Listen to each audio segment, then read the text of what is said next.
So to begin with, just to lay the foundation, we are a low property tax-based city. We have struggled since incorporation to develop our tax base. Residential growth reigned here as a bedroom community, so we added many thousands of people, but the tax base hasn't developed. Residential development tends to be a service consumer, but not a tax base developer. What develops tax base is the commercial and jobs that should come into town that we're still working on developing. Property tax is low. We're a post-Prop 13 city. Prop 13 came into effect in '79. At that point, it froze the distribution of property taxes for all the entities levying property tax within a 1% limit. So everybody got their proportional share of a smaller piece. We came in 5 years later, and we had to negotiate with the county for a portion of their piece of that 1%. So county already had a smaller piece. We had to get a split of what they were getting at that time. So at this point, we only get 11% of the property tax that's levied. And that comes to the city's general fund. We're only about 50% built out. We have room for development of commercial and retail that'll help our tax base. That's what our economic development plan is focused on now, bringing jobs into the city that'll help develop the ability to pay for the services our residents need. As I mentioned, most development has been residential. Low sales tax base. Part of our problem has been getting a good, solid retail base in Moreno Valley. We're a bedroom community. Commuters leave during the day. They tend to spend where they work. So that leaves that tax money in other cities, not here. We have a low employment base, so if we're not drawing people in here to do that daytime spending, which would help a lot. And we have suffered over the last 4 to 5 years with high unemployment. The people that are here during the day aren't employed. They don't have money to spend. That doesn't help our tax base either. Just to give you an idea of where we're at in comparison, total general fund per capita, with our almost 200,000 residents, we're a very large city. We generate about $414 per resident per year. Comparison cities that we would like to emulate and provide services similar to what they provide to their residents. Corona, Fontana, Rancho Cucamonga, they're all cities over 100,000. And you can see that they range quite a bit higher than us. The average is about 559 per capita. Just for an example, if we could catch up to Fontana, which is the next closest to us, they're a little bit bigger in population. That's $61 per person more. If we could get that in the city, that would mean an additional $12 million in revenue in the general fund. Currently, we have a budget deficit of about $8.3 million. That would close that deficit, plus give us more money to actually add services, not cut the way we've done for the last 4 years. So we're about 74% of that average.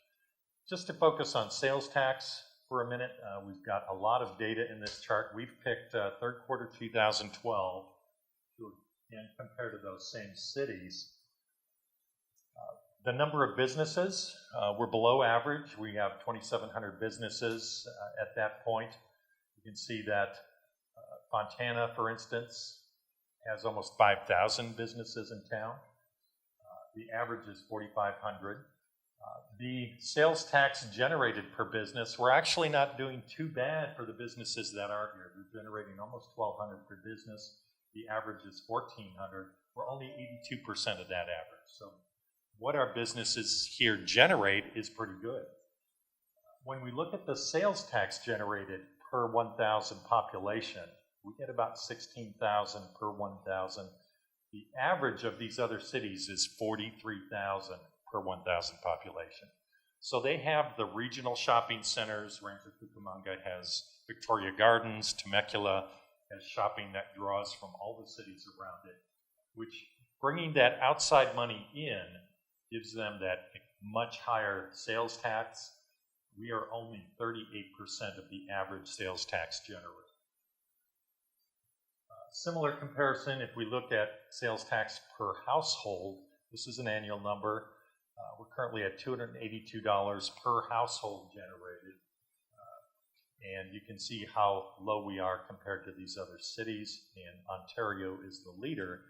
And again, these cities are more mature, they're closer to build out, they've developed that commercial and retail base, and as the population wave moved from LA and Orange counties eastward, looking for cheaper housing over the last couple of decades, they've built out and developed and matured quicker. That wave has hit Moreno Valley with residential and housing, but not in business and commercial.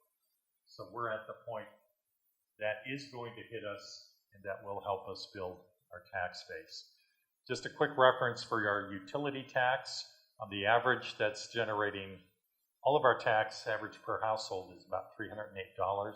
It's generating about $16 million a year for us. And in context of us having about an $8 million deficit, that's a critical revenue source for us to maintain our current service levels.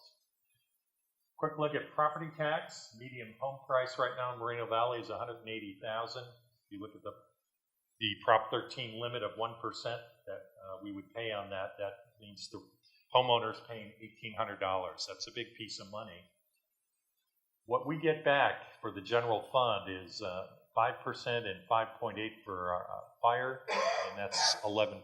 So we get $197 from the property tax to pay for the services that that household will get from the city. That's all we get. Where does the rest go?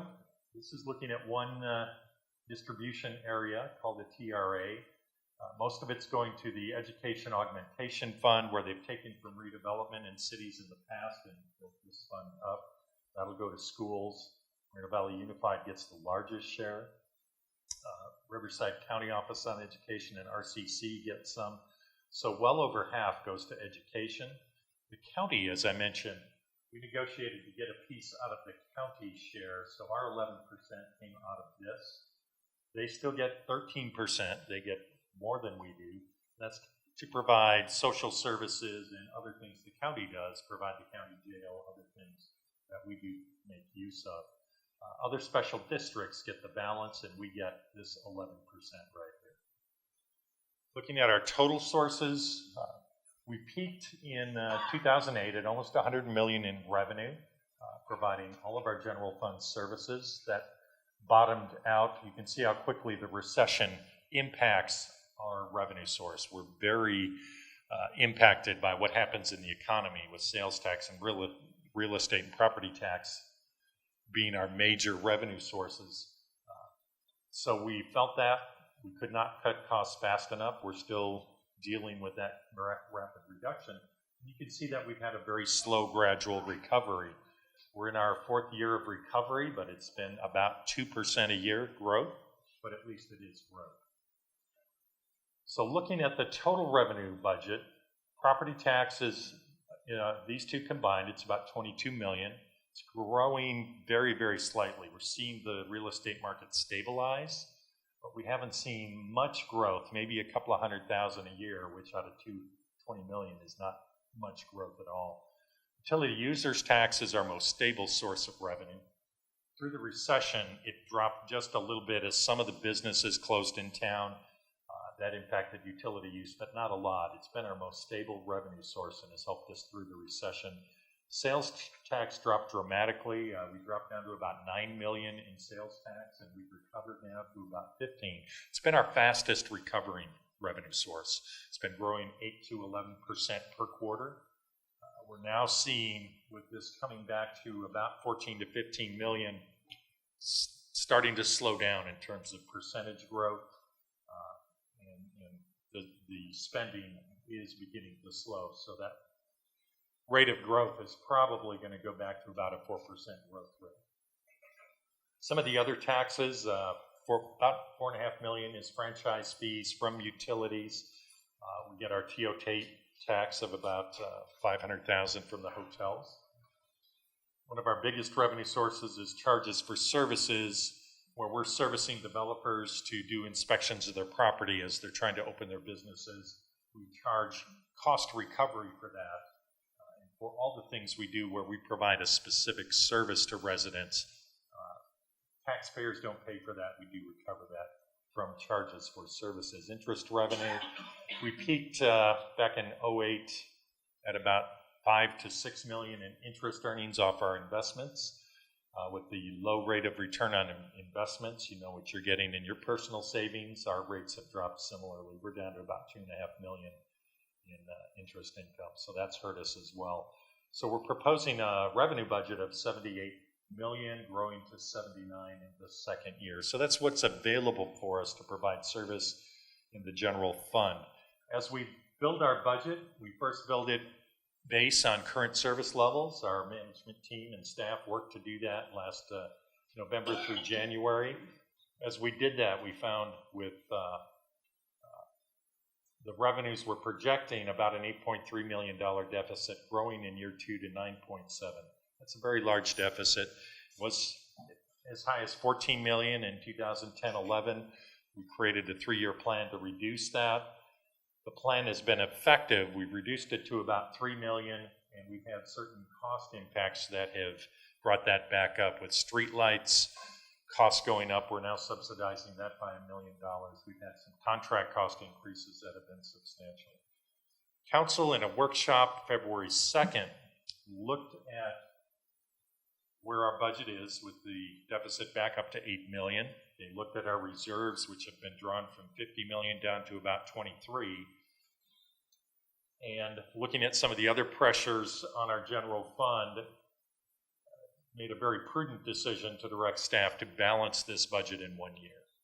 We have to eliminate our drawn reserves. We can't go much lower. We do have significant working capital needs. If you remember that property tax number of 22 million, that's collected by the tax assessor. You pay that twice a year. Typically, I believe it's November and April. We get our money twice a year. So we have to figure out a way to operate from July until about mid to late January before we get 11 million distributed to us in property tax. So we need 11 million in working capital to cover that gap. We then have to operate until May, until we get the second distribution of that property tax, which would be your April payments we get by late May. So a big part of our reserve needs is for working capital because of the lags in how our tax revenues are collected and ultimately remitted to us. So we don't want our reserves to drop much lower. It begins to take us into an area where we couldn't withstand another recession, another dip. So we need a piece of that for economic uncertainty. And we want to be prudent and act on this quickly and not go where San Bernardino has gone, where they faced this and did not act quickly. They got stalled politically, could not make decisions to solve this, and ended up filing bankruptcy. We're not going there. We will monitor this closely. We will work with council to make prudent decisions, and that's what we're doing here. They said, eliminate that deficit. We found we've been cutting non-public safety for over 4 years. We've cut staffing by over 35%, cut all the non-essential services. We found another 1.2 million we can cut in non-public safety, and the balance right now we're recommending to come out of public safety. Not because we don't need it, but because we've got to get to this $8.3 million number. And that's where the big dollars remain. Even after these cuts, we will still be about 72% of our budget going toward public safety, both police and fire. In the current year budget, we have a $2 million reduction for police. They cut $1 million in the first year of our deficit plan, which reduced about 4 officers.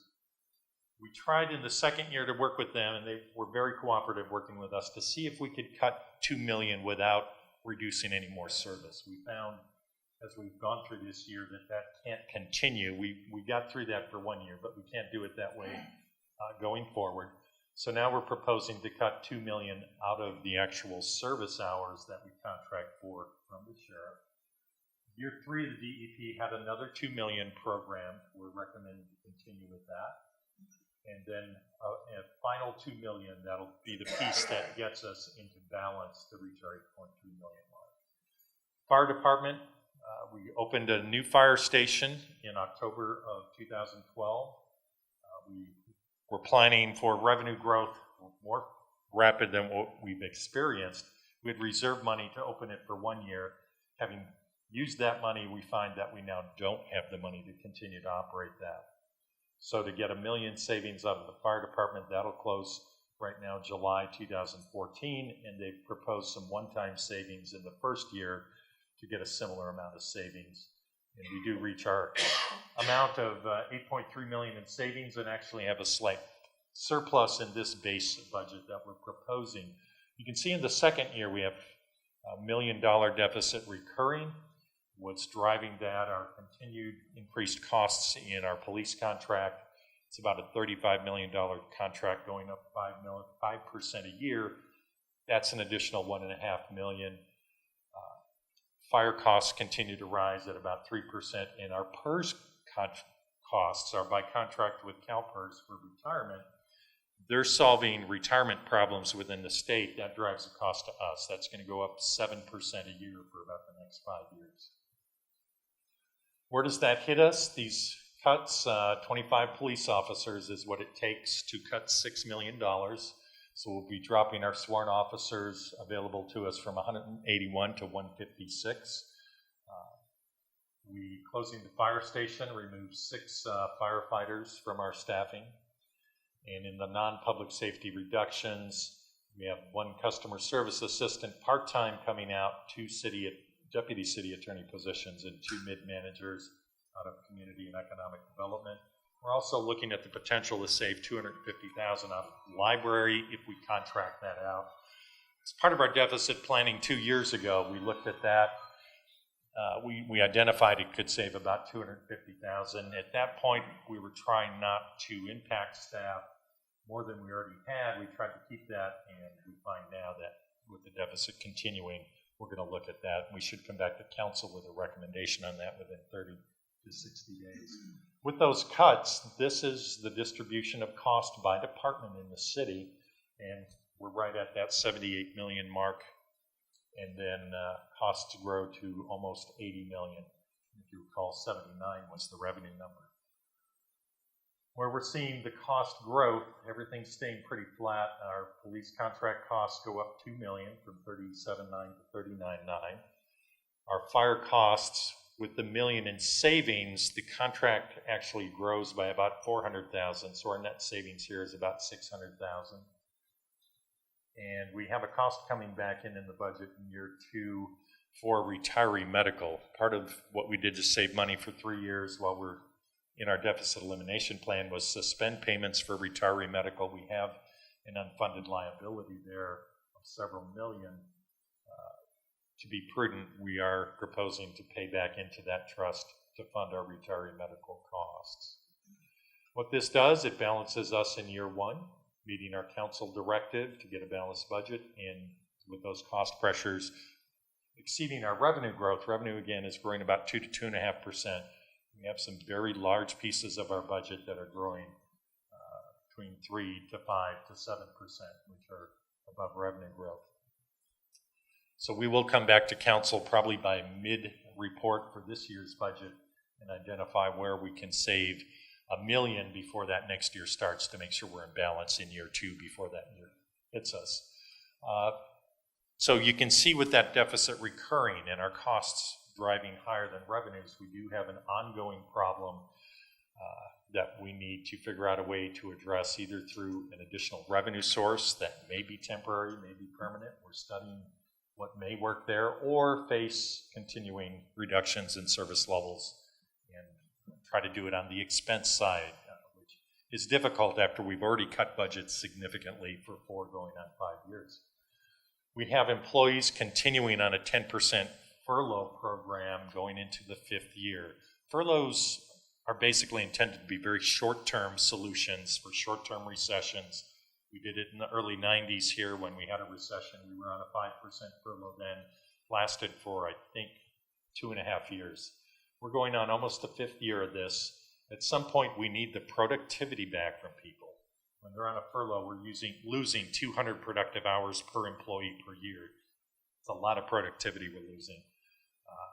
But it saves $1 million a year to the general fund, so it's important to us right now. We need to solve that get employees off furlough and get the productivity back. Mentioned the payments for the retiree medical coming back, CalPERS rates. The CalPERS board just had a report from their staff. They are trying to move the CalPERS system toward 100% funding. Our portion of CalPERS is about 72% funded. After the large market losses of 2008, we were as low as, I think, 53% funded. So with their investment recoveries, our funding has recovered, but they're making recommendations, changing actuarial assumptions to get toward 100%.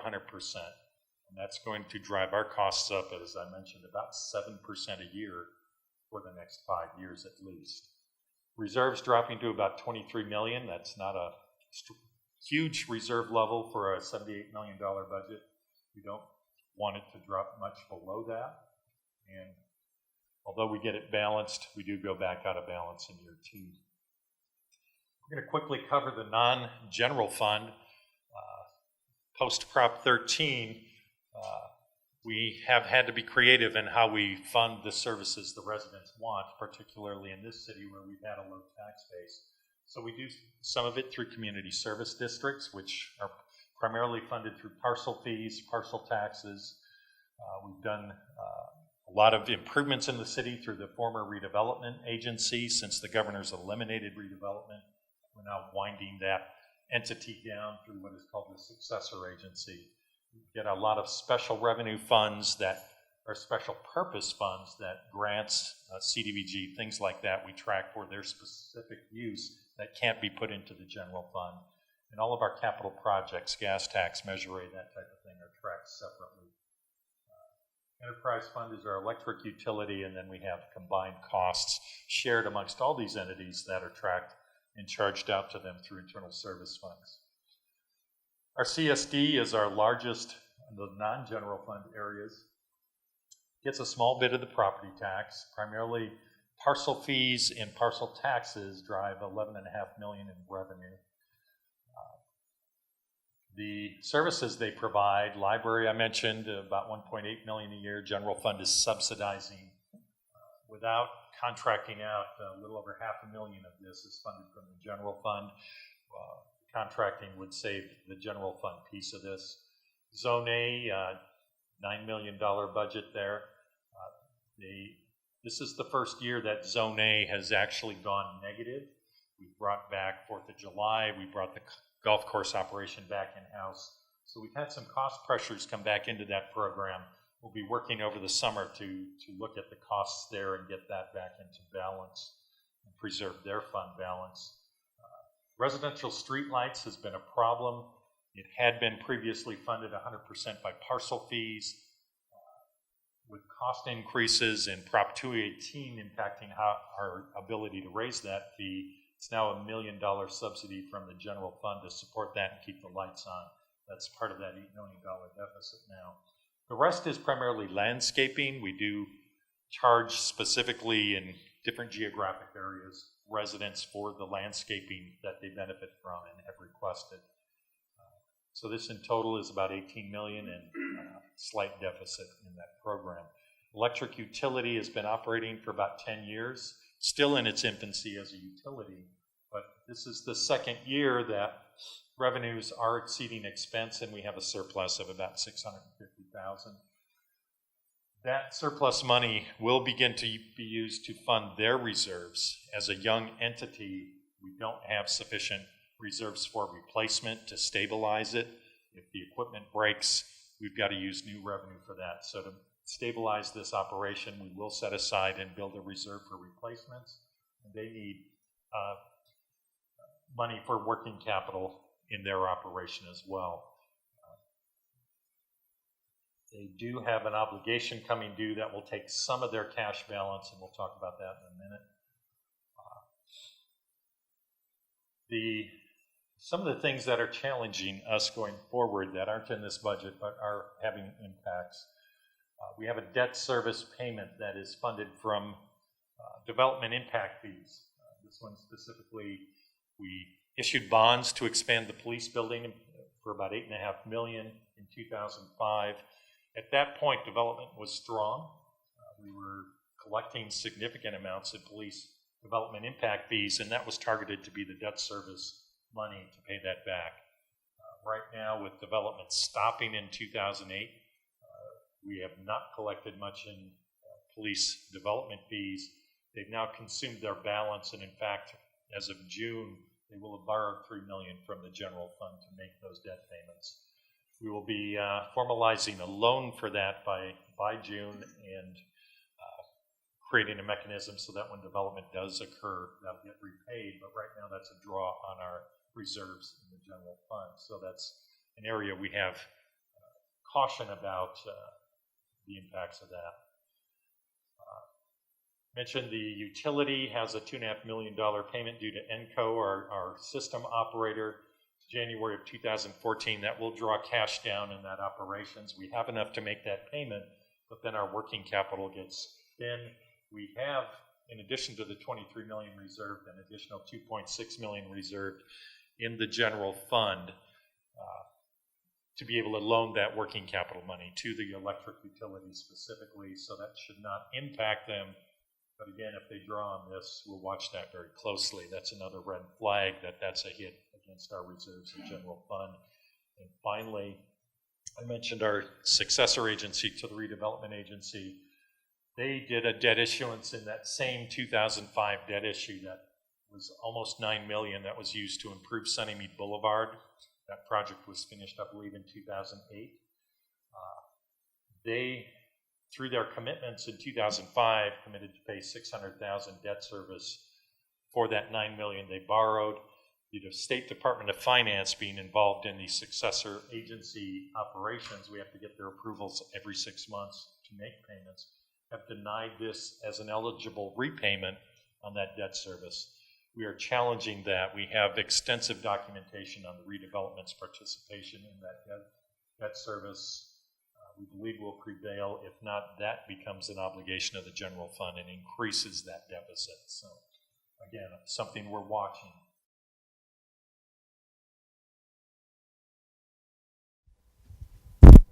Okay, of the $70 million of capital improvement projects that you were talking about citywide, Right. is what proportion of those projects generate jobs for the residents of Moreno Valley? Well, I mean, typical construction projects, the portion that is included in the CIP, as you know, it's roadways, parks, traffic signals.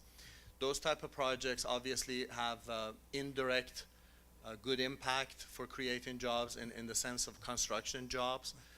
However, the aesthetics of the city, you know, streets, safety, accessibility to the various locations. I mean, those are not business projects, obviously. Those are the public right-of-way type of But improvements. are the residents of Moreno Valley who do work in construction, are they getting a piece of that economic activity? You know, I mean, how many residents of Moreno Valley who work in construction, are they getting like 10% of those jobs or 5%? Do you know what number they're getting?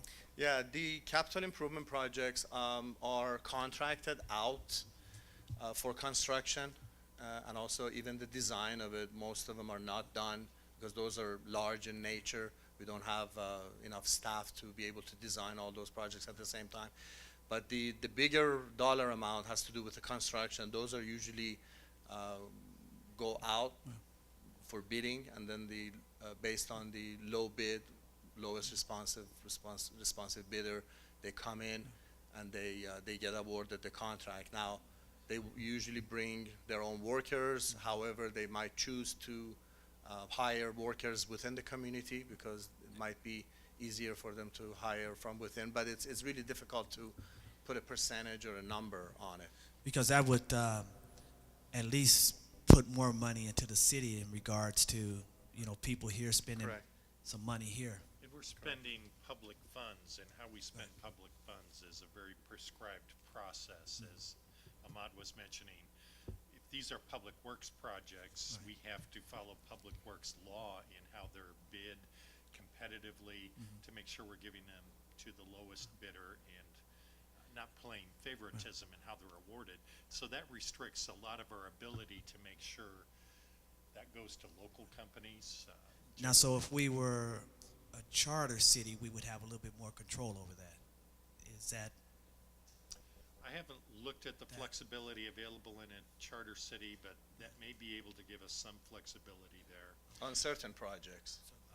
Non-public works projects, we do have a local preference for vendors that we do within our procurement policies as a city. So we do recognize the need to keep the money locally, try to give it to Moreno Valley because in businesses. your previous presentation, if all you're getting is a couple of $100 a year per household, Yes, which is approximately dinner, right. $20 a month or something like that, that's not a lot of money here in Moreno Valley. Certainly That's in not our gonna help best your revenue interest. numbers. It's in our best interest to keep this money locally because our citizens will Spend it be here. more apt to spend it here. Thank you. Yeah. We do get some business-to-business benefit when you get a contractor in town and their employees are working in the city. They do tend to spend where they work.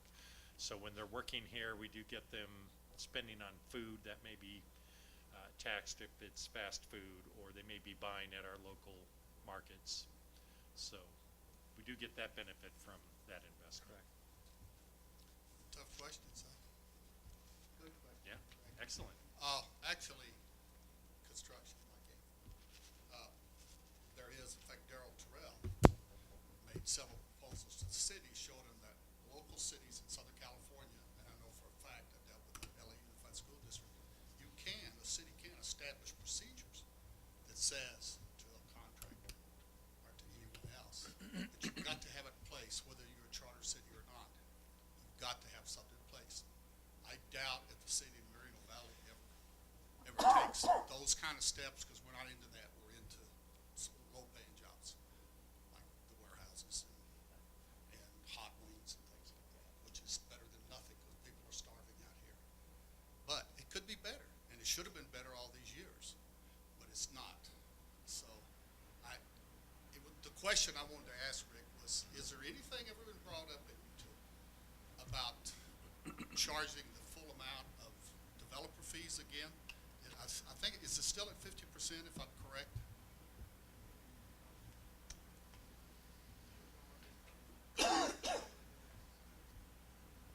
Our economic Okay. development, economic and community development director, Barry Foster, has Yes. indicated there is no longer a discount. I believe they were discounted Yes. 50% for a while. and Yes, that- they were.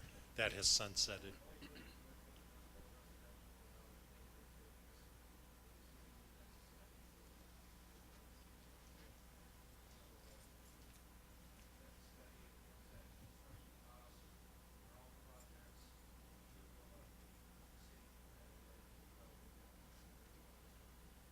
So that is no longer Okay. in existence. That's for some, if I understand Barry right. Is that right, Barry?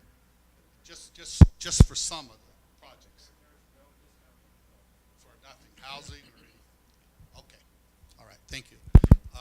One other thing I might point out, that through the years, it's been a struggle to keep up because we never had a tax base. We still don't have a tax base. Even if the World Logistics Center comes in, we still don't have a tax base. I remember you saying, I believe it come out of you and maybe some other department heads, that, what was it, 150 million projected to come from Skechers. I know that's old things, but you know, history repeats itself. And I know we're not getting that, and we're not getting the people working there, or we'd be lucky if there's 200 or less than 300 working there now. But there's a lot of people sitting in this room that guaranteed all those jobs. I mean, just come out, guaranteed. The next thing, the only thing I'd say to the people in Moreno Valley, maybe you ought to start suing these people that promise you things and it's never. You can actually sue them civilly. Maybe that'll start happening. I hope so. Okay. As we segue into Q&A, just, yes, Kind of relates to what they were saying about your numbers, and I don't have them here, that Yes. you're projecting for the next fiscal year. Do you have percentages of where that money's going per district? Like how much is going to this district for the capital improvements, for the next fiscal year? I believe Is that that's part of the study session for next Tuesday. That's correct. I guess if I understand your question correctly, I mentioned $58 million active projects citywide, and then $46 million completed projects. Is that what you're asking in terms of how much per district? Well, exactly what you're projecting, you projected citywide. I mean, you broke down what Yes. the capital improvements were for the district. But when you were talking about the next fiscal year, you just lumped it as citywide. Right. Wasn't what I'm saying. Yeah, and as Is there a breakdown for the capital improvement. districts of where the money's going? Yes, yes. Actually, as Rick mentioned, next Tuesday, it will be specifically discussed. But just to give you an idea, most of our larger projects, because of the interchanges along the 60 freeway, just geographically fall in District 3. District 3 is the largest land area of the 5 districts. And so, if I were to just guess a percentage, you're probably looking at roughly 60% of the capital improvement value, probably because of the high dollar projects that are located in the District 3 or within District 3.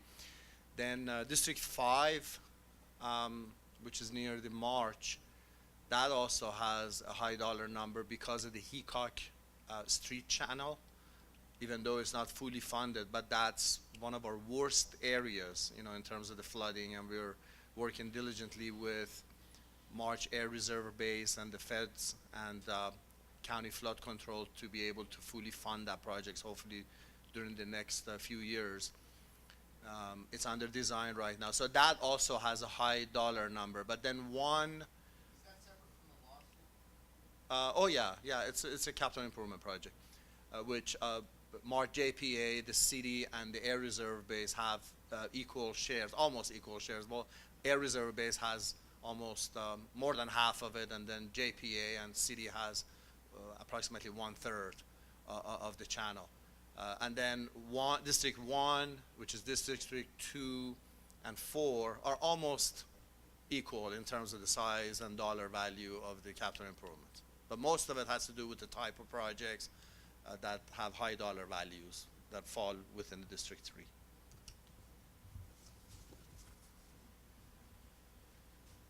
Just to recap quickly, and we'll get into more questions.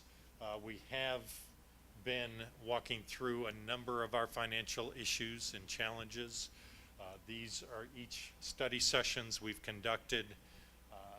And these presentations, the PowerPoints, are on the website. The video of the study sessions is available for review. Our goal is to be informative and transparent of our financial situation and our upcoming budget. We are currently in the week of May 13th through 18th, where we're conducting the budget presentations in the districts. As Ahmad mentioned, May 21st, next Tuesday, we're discussing all the details of the capital improvement program. We have one more study session on June 4th. We're going to talk about other demands on the city's general fund reserves and highlight a few others that we haven't discussed in detail yet, and then propose the entire budget for adoption on June 11th. We do have one final study session scheduled for July 2nd.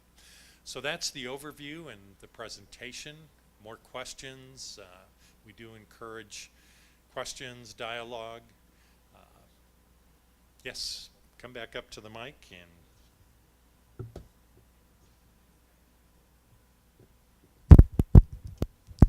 I don't know if you can answer this question, but we'll do our best. when I look at your economic mix for the city, it seems to be a serious deficit in the sales tax area. So when you drive around throughout the city, you see a large retail section where the old Toys R Us used to be at.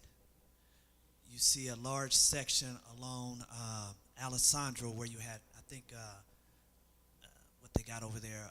There's a lot of pawn shops or whatever it is you call over in that section. and then where the old Target used to be at, off of Paris, and then there's on Sunnymead Boulevard, I guess where you have Big Lots or something like that. So these are huge retail areas, and I don't think that they're really generating the type of sales tax that we need in order to correct that revenue problem that you had mentioned earlier. What is it that the city can do in order to help those large retail sections in the city start to generate some sales tax to help with that revenue number? Because it appears right now maybe the shortage is due because the people here are spending all their money on the other side of Day Street in the Riverside area.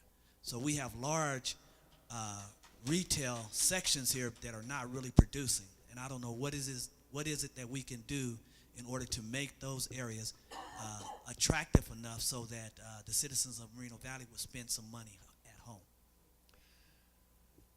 Barry, I'm not sure if you want to come up and talk about the Economic Development Action Plan, but we do have plans for those areas specifically within the next 2-year action plan. The biggest challenge is bringing people from outside the city here to shop.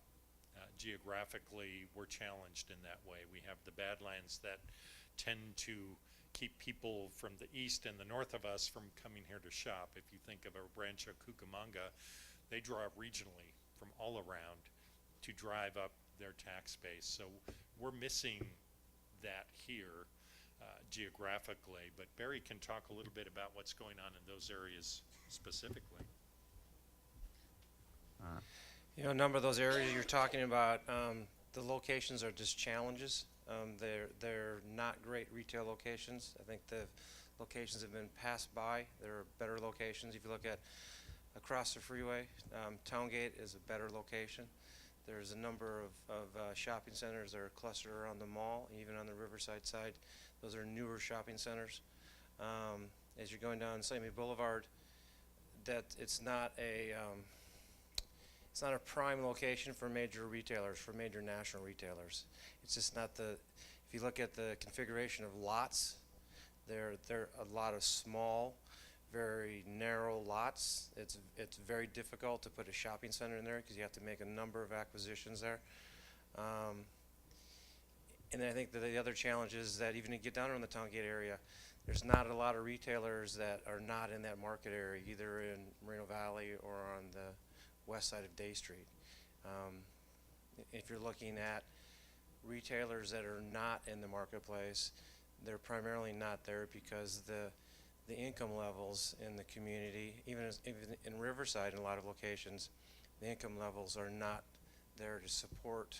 If you look at the average household income in Moreno Valley, it's about $65,000 to $70,000. They like to see a lot higher for some of those higher end retailers that you're talking about. So, I mean, you're right. We would like to have more sales tax per capita. I'm not sure those are the locations. Really, we need to fill in and look at Towngate. And then we need to look at opportunities on the east end of the community. If you look at even Riverside, there's only a couple of large marketplaces. One primarily is around the Tyler. Another area is the Plaza. You don't have a lot in between, and so in Moreno Valley you've got Day Street and Frederick, and then you're going to have more of a new and emerging area on the east end. You've got Nason and Moreno Beach, and frankly they need some more rooftops out there, and they need some more jobs. And as someone talked about earlier, a lot of the purchases that you make are made when you get either at lunchtime or after work. So those large properties that I mentioned, what's going to happen? They're just going to die, or They're what? going to have to reinvent themselves. In some of those cases, they could become mixed-use opportunities. There could be the opportunity to put in some residential along with some smaller retail. That's happening in communities like in Riverside, or you could even go into Orange County. That's happening too. I think you're also going to see an evolution of just the shopping center in general. They're saying that within 2025, that 25 to 30% of all purchases will be made online. They'll be made e-commerce. The shopping center of tomorrow is going to be very different than the shopping center of today. Now, there's an area, if you go east on the 10, I think that's maybe Redlands, but it's something called the Orange type of shopping complex. And it has, there's a street that divides this large shopping center area. There's an area there, it's not in the city of Riverside, most of it's in. No, I'm talking about if you're going It's- east down the 10 freeway around Redlands area. It's a, Well, there's Citrus Plaza. Citrus which- Plaza, that's what actually- it is. It's actually in San Marino County. okay. Now, when you go to that place, it seems to be very busy. It's just so packed. It looks way more busier than any area that we have here in Moreno Valley, even including the mall area. Now, I'm not sure that there's a lot of money down in that area. I don't know if their income is that much more higher than the income, average household income here in Moreno Valley. It's higher than here, but Yeah. but again, if you look at the retailers and the restaurants that are down there, a lot of the same ones that are either here Right. or on the side of, the west side of Day Street. But that area developed, and it developed, kind of just as the market started to turn and as the economy started to turn. They haven't built a lot of new activity there anymore either, because the economy really isn't there to build ground up development right now. I mean, retail is going through that evolution, through that mix of looking to trying to deal with e-commerce, and some of their sales are stagnant. So the shopping center of today, of tomorrow, is going to be a little bit different than the shopping center of a couple of years ago. But right now, you're not seeing a lot of shopping center development, because the rents are such that, and the sales are not such that they're able to pay those costs and pay those fees and build those developments. That's not only in Moreno Valley, that's in Riverside, that's in Redlands, that's really in the inland region. You don't see a lot of retail development right now. Now, this is my final question, basically. Now, what we used to call redevelopment, I think on those slides it was called something else. It's the successor agency to what we had for redevelopment. Are we going to somehow be able to tax ourselves and have some type of fund so that we can maybe do some things that will attract investors or something to come here to Reno Valley? And maybe- Redevelopment is gone. It's gone. The state abolished redevelopment. The successor agency slide that Rick had, Right. there really is, it's the agency that came in that replaced the redevelopment agency that's to wind down, Wind it down. to pay off the existing debt and obligations that the old redevelopment agency had. And every year, part of the challenge that we had in community and economic development was we don't have the agency anymore there. So we went from having administrative support and lots of other projects where that revenue's not there anymore. I mean, we've laid off, and the workforce reductions have been pretty significant from the redevelopment agency, because it's not in existence anymore. It's not coming back unless the state creates something new, and I rather doubt that's going to happen. So really, as Rick said, it's winding down, it's paying off the debt and the financial obligations that occurred over a number of years. So again, I hate to repeat that one point that I repeated earlier. So if we had a charter city, maybe we can create something that would be able to do what the old redevelopment was doing. I don't know if you can answer that question, but I'll just leave that Well, with you. I think there are other things that you can do with economic development as part of a charter. Redevelopment is not one of them. Just while you're there, Barry, one quick question. I don't know, maybe I should ask Rick. I've often wondered, I remember when the mall was built, what a kind of a boost it was here in Moreno Valley, where people could shop here or go all the way over to Tyler. Some, I understand, still goes to Tyler, but we try to support local business. And it's really hard on those people that are in the mall to pay the rent. It's such a high amount. Now, that was funded by the people through bond issues. Has that bond ever been paid for? You know, I know it was a 10-year bond originally. Has that been rolled over, or? It's a lot of the redevelopment that went into the mall and the areas around the mall went into infrastructure. It went into storm drains and water and sewer and streets and other kinds of things.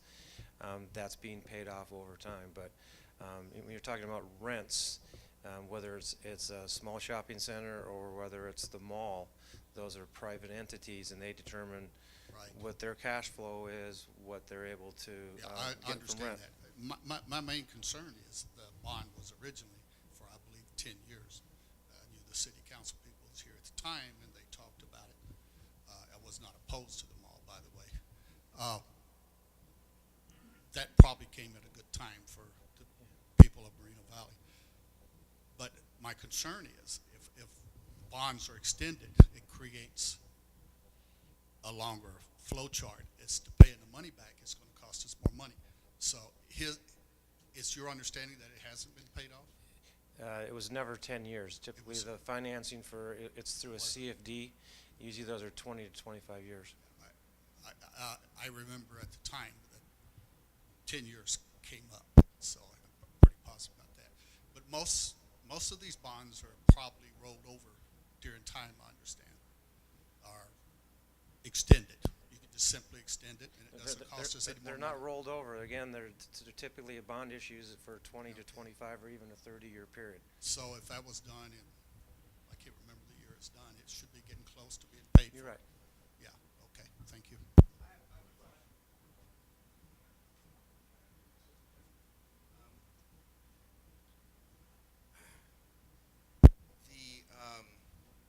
The redevelopment agency,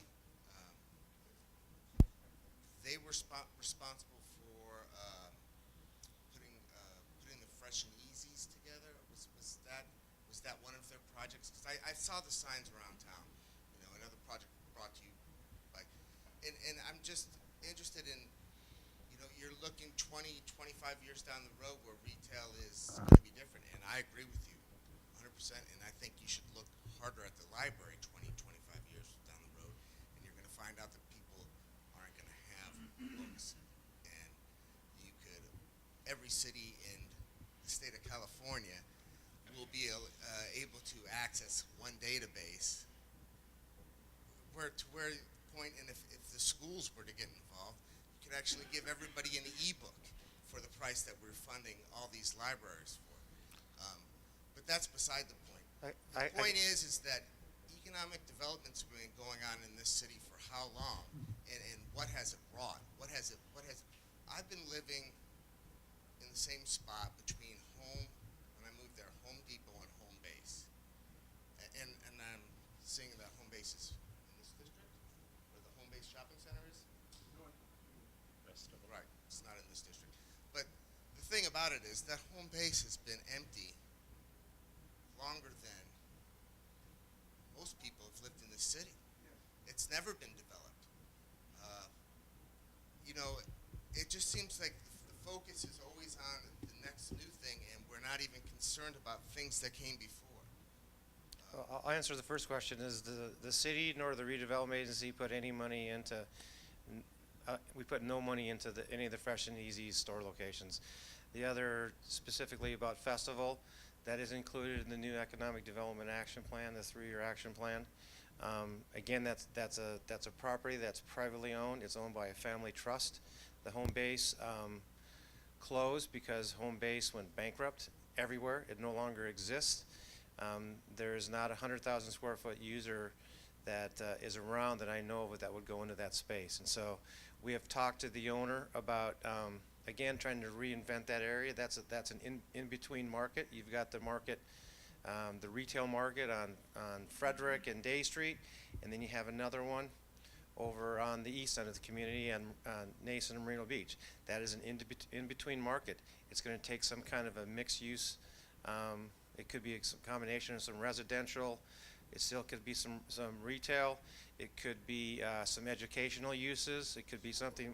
It could be with Moreno Valley Unified School, and we've talked to them about maybe doing some kind of an alternative school or charter school or something else like that in there. It could be a private college. There's a number of private colleges that are looking at the area. We have a few already. So again, it could be something different, unique. It's never going to be a major retail area. It's an in-between market. It's going to take a mixed use kind of idea or concept there. Yes, the mixed-use idea, Barry, I think is right on target. For instance, the Higher Praise Calvary Chapel, they got into a financial situation where they had to sell the property. Charter school is moving in there. So that was a solution there, and a good one.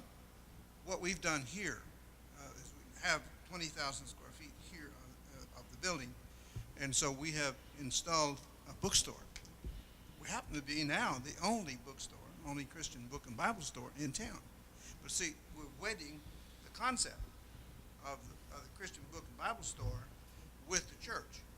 It helps both. And the store is very successful, for which we thank the Lord, but it also financially helps the church in the process. So this concept that you're bringing is a concept we need to look at very carefully. And I think that's the same kind of concept that would be would be appropriate for Sunnymead Boulevard too. It's going to take a mixed-use kind of concept. Absolutely. You know, again, you've got challenges with lot configurations and different property owners and all those, and it's an in-between market. But you know, Sunnymead Boulevard is maybe a little bit like parts of Magnolia and Riverside. You've got Absolutely. you got anchors on either end, and you've got more support services in the middle. And so you have different neighborhoods. You know, maybe that's more what it should be. Well, like for instance, all of us probably know, and you've worked with it, and I know our councilman has, the postal community. It's one of the sores of Moreno Valley. We have more than one sore, we have several, but that's one of them. And so we have one of the largest buildings there on Postal. So we share that with other churches and other Christian businesses. And that's working very well. So your concept is very workable. Thank you for bringing it forth. Yes. I was just reminded of one of my other thoughts. Well, the big asset that we have here in Moreno Valley is an airport. In Riverside County, there is no major airport other than maybe Palm Springs. When you look at Ontario, even though it's having all these problems with Los Angeles, it still produces about 11,000 jobs, 8,000, and then 3,000 with FedEx, so forth and so on. And when Barry talked about the e-commerce, those goods have to move around the world on planes if they're not produced locally or shipped by a truck or something like that. So if we're not, what can we do about that airport that's supposed to be developed? I think it started, in 95, 97 as the Joint Powers something. So what is the city doing to make that a reality? Is the name of that airport Moreno Valley International Airport? What's the name of it? The airport is managed by the Joint Powers Authority, which has power vested with the surrounding cities and the county. And it's their charge to handle the development and use of the commercial piece of the airport as well as the land around it. It's somewhat restricted because it is still a reserve air base, so there's a lot of restrictions in terms of what can be done there, and I believe the number of flights. But I think we can look at a more in-depth answer to your question. I don't have the answers myself, but we can find that out and get that posted on the website as an answer to this.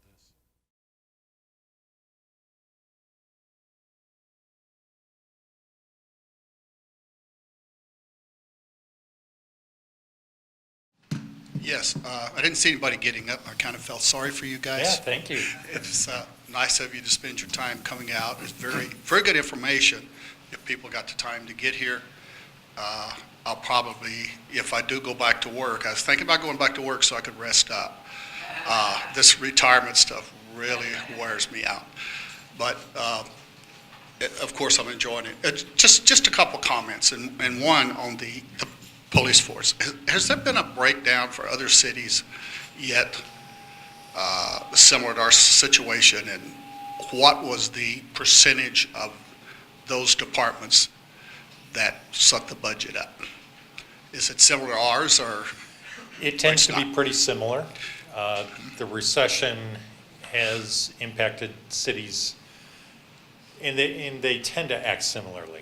They're going to go to the non-public safety cuts first, So the percentage of the budget of public safety grows. I would say most are between 70 to 80% public safety oriented. You will see some of the cities with more tax dollars, bigger regional shopping. Rancho Cucamonga, who has Victoria Gardens, draws people from all around it spending their money in the city. Their percentage of public safety might be in the 60% range. Rick, one of those things we did a few years ago was we have a per capita expenditure on police services. I've got that here.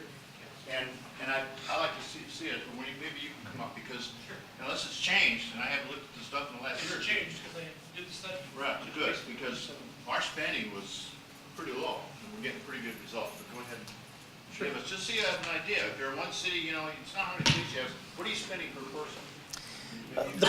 The list that I have here in front of me contains 66 cities throughout the state of California that have a population of 100,000 residents or more.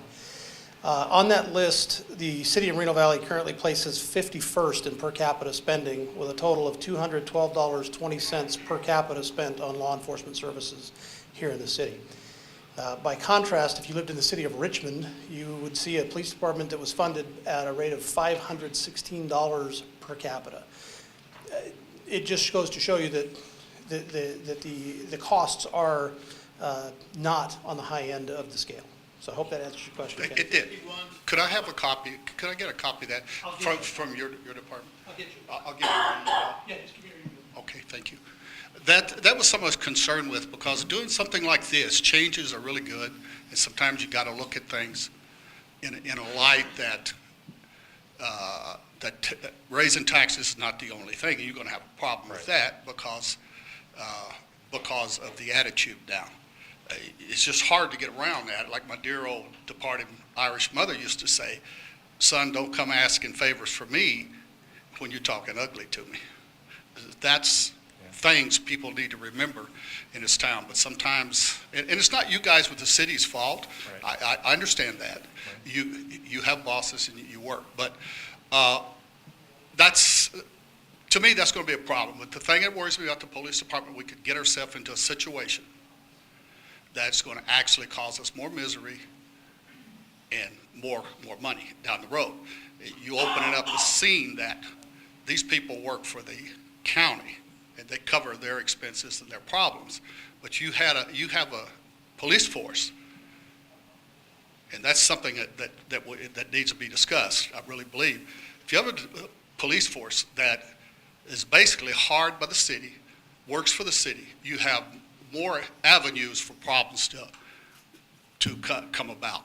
And it's just the nature of human nature. You just don't get around problems. And hey, and if nobody thinks that we're going to need more police officers in the future, maybe they got a secret to tell these people not to stop having kids, and the population won't go up, and then we won't need less. But it's a huge problem, and I'm just glad to see it's trying to be answered, and I appreciate your effort. Let me throw something at you. One of the unknown factors, and I mean unknown because it's a guess, is with the contract agency, your liability for a bad police shooting, a police murder, which take a look at even something that's close on in terms of a police officer getting sued. It's not a few $100,000, it's a few $100 million sometimes for a wrongful death. And when you have a large pool to share that across, then your risk is reduced. And as an example, I'm retired military, and my insurance is with USAA.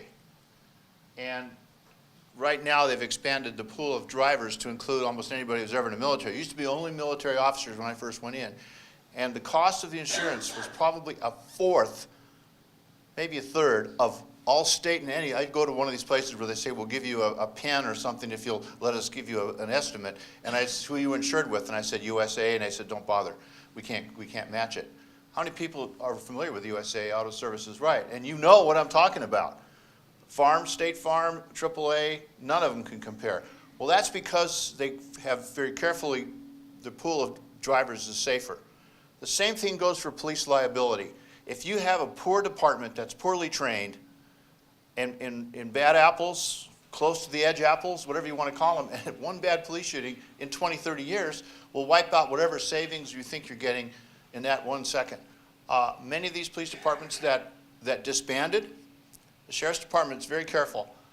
San Jacinto Police Department disbanded, and they said, we'll take over in our department everybody that's qualified. What percentage was that of the officers that were there, do you think? Was it less than half, wasn't it? Probably around 50%. Recently, San Bernardino Police Department, and I didn't get this from our people, I got it from the people that I know that work down at recruiting, because I was working the recruiting booth for the air show with some of them for the reserves, and I got to chit-chat. San Bernardino Police Association asked for sheriff's recruiting to come over to see if any of their officers wanted to jump ship and go to the Sheriff's Department over here, because we're recruiting heavy duty here. And so they took all these people's applications, and they had some of the background checks were so bad, they had to call their Internal Affairs Division to report these people. I'm not saying that they're a bad department. Well, you know, when you've been in it for a long time, you know, things happen, right? You get divorced and you go through these things, and stuff that happens is different when you're 21. But the fact is that you get what you pay for. And training, skill, think about one bad shooting. One officer that kills somebody that doesn't really have a gun and they get sued. Just think about the implication of that for you forever. It's astronomical. It really is. You know, even in the city's insurances, we still pool with that what's the name of the pool that we're using now for that? We got rid of that one that was bad, but what's the one we have? It's out. What is it? Right, and we pool so that our city shares the liability with a lot of other cities. Because if one city has a major accident, you don't want it to come out of a small pool of people. If you have a whole bunch of cities together, then your share of that liability is shared. And that's an advantage of sharing that liability with how many contract cities? 20? There are 18 total contract partners. 18, and so all of that is pooled and shared.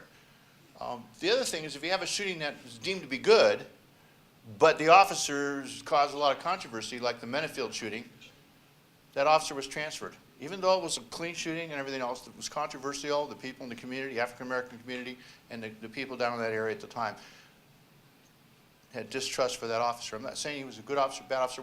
I'm not saying that. I'm just saying is it has the ability to make your department more compatible with the community.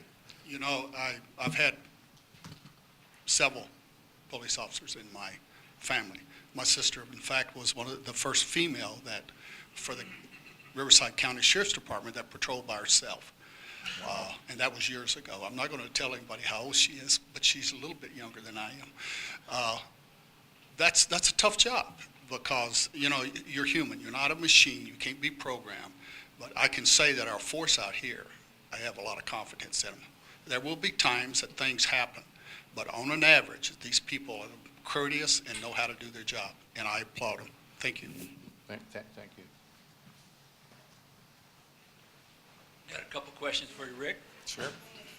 Okay, on electric company, they talk about trying to use that money. I thought it was a cost recovery. Now we're going to use it as to pay down general fund. That's a utility tax in an essence, just like the franchise tax. It's a utility tax. Call it whatever you want, but it winds up being a utility tax. Second thing is, the council's trying to propose, I understand, a 1% sales tax. With a 1% sales tax, yeah, it increases your revenue, but nobody working gets that increase. So they're less spending in your city, which is sales tax, which you say you want to increase. So you cut your sales tax to feed your own deficit.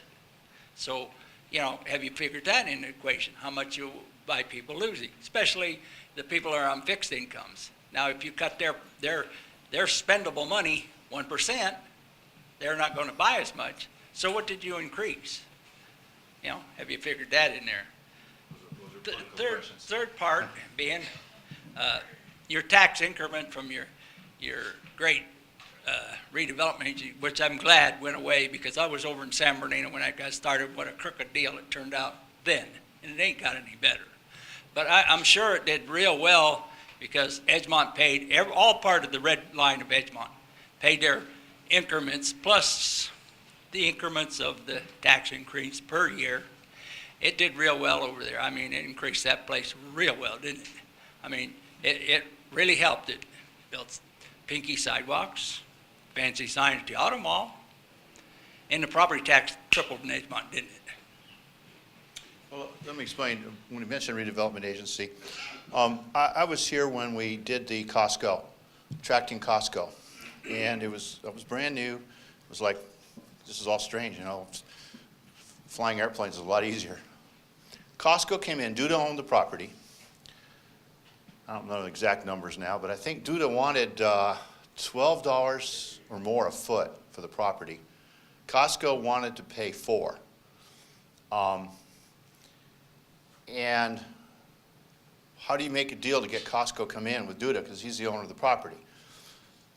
We luckily had a couple city employees at that time, I don't remember who they were, who'd been in another city that got a Costco, and they sort of knew what Costco's bottom line may be, et cetera, et cetera.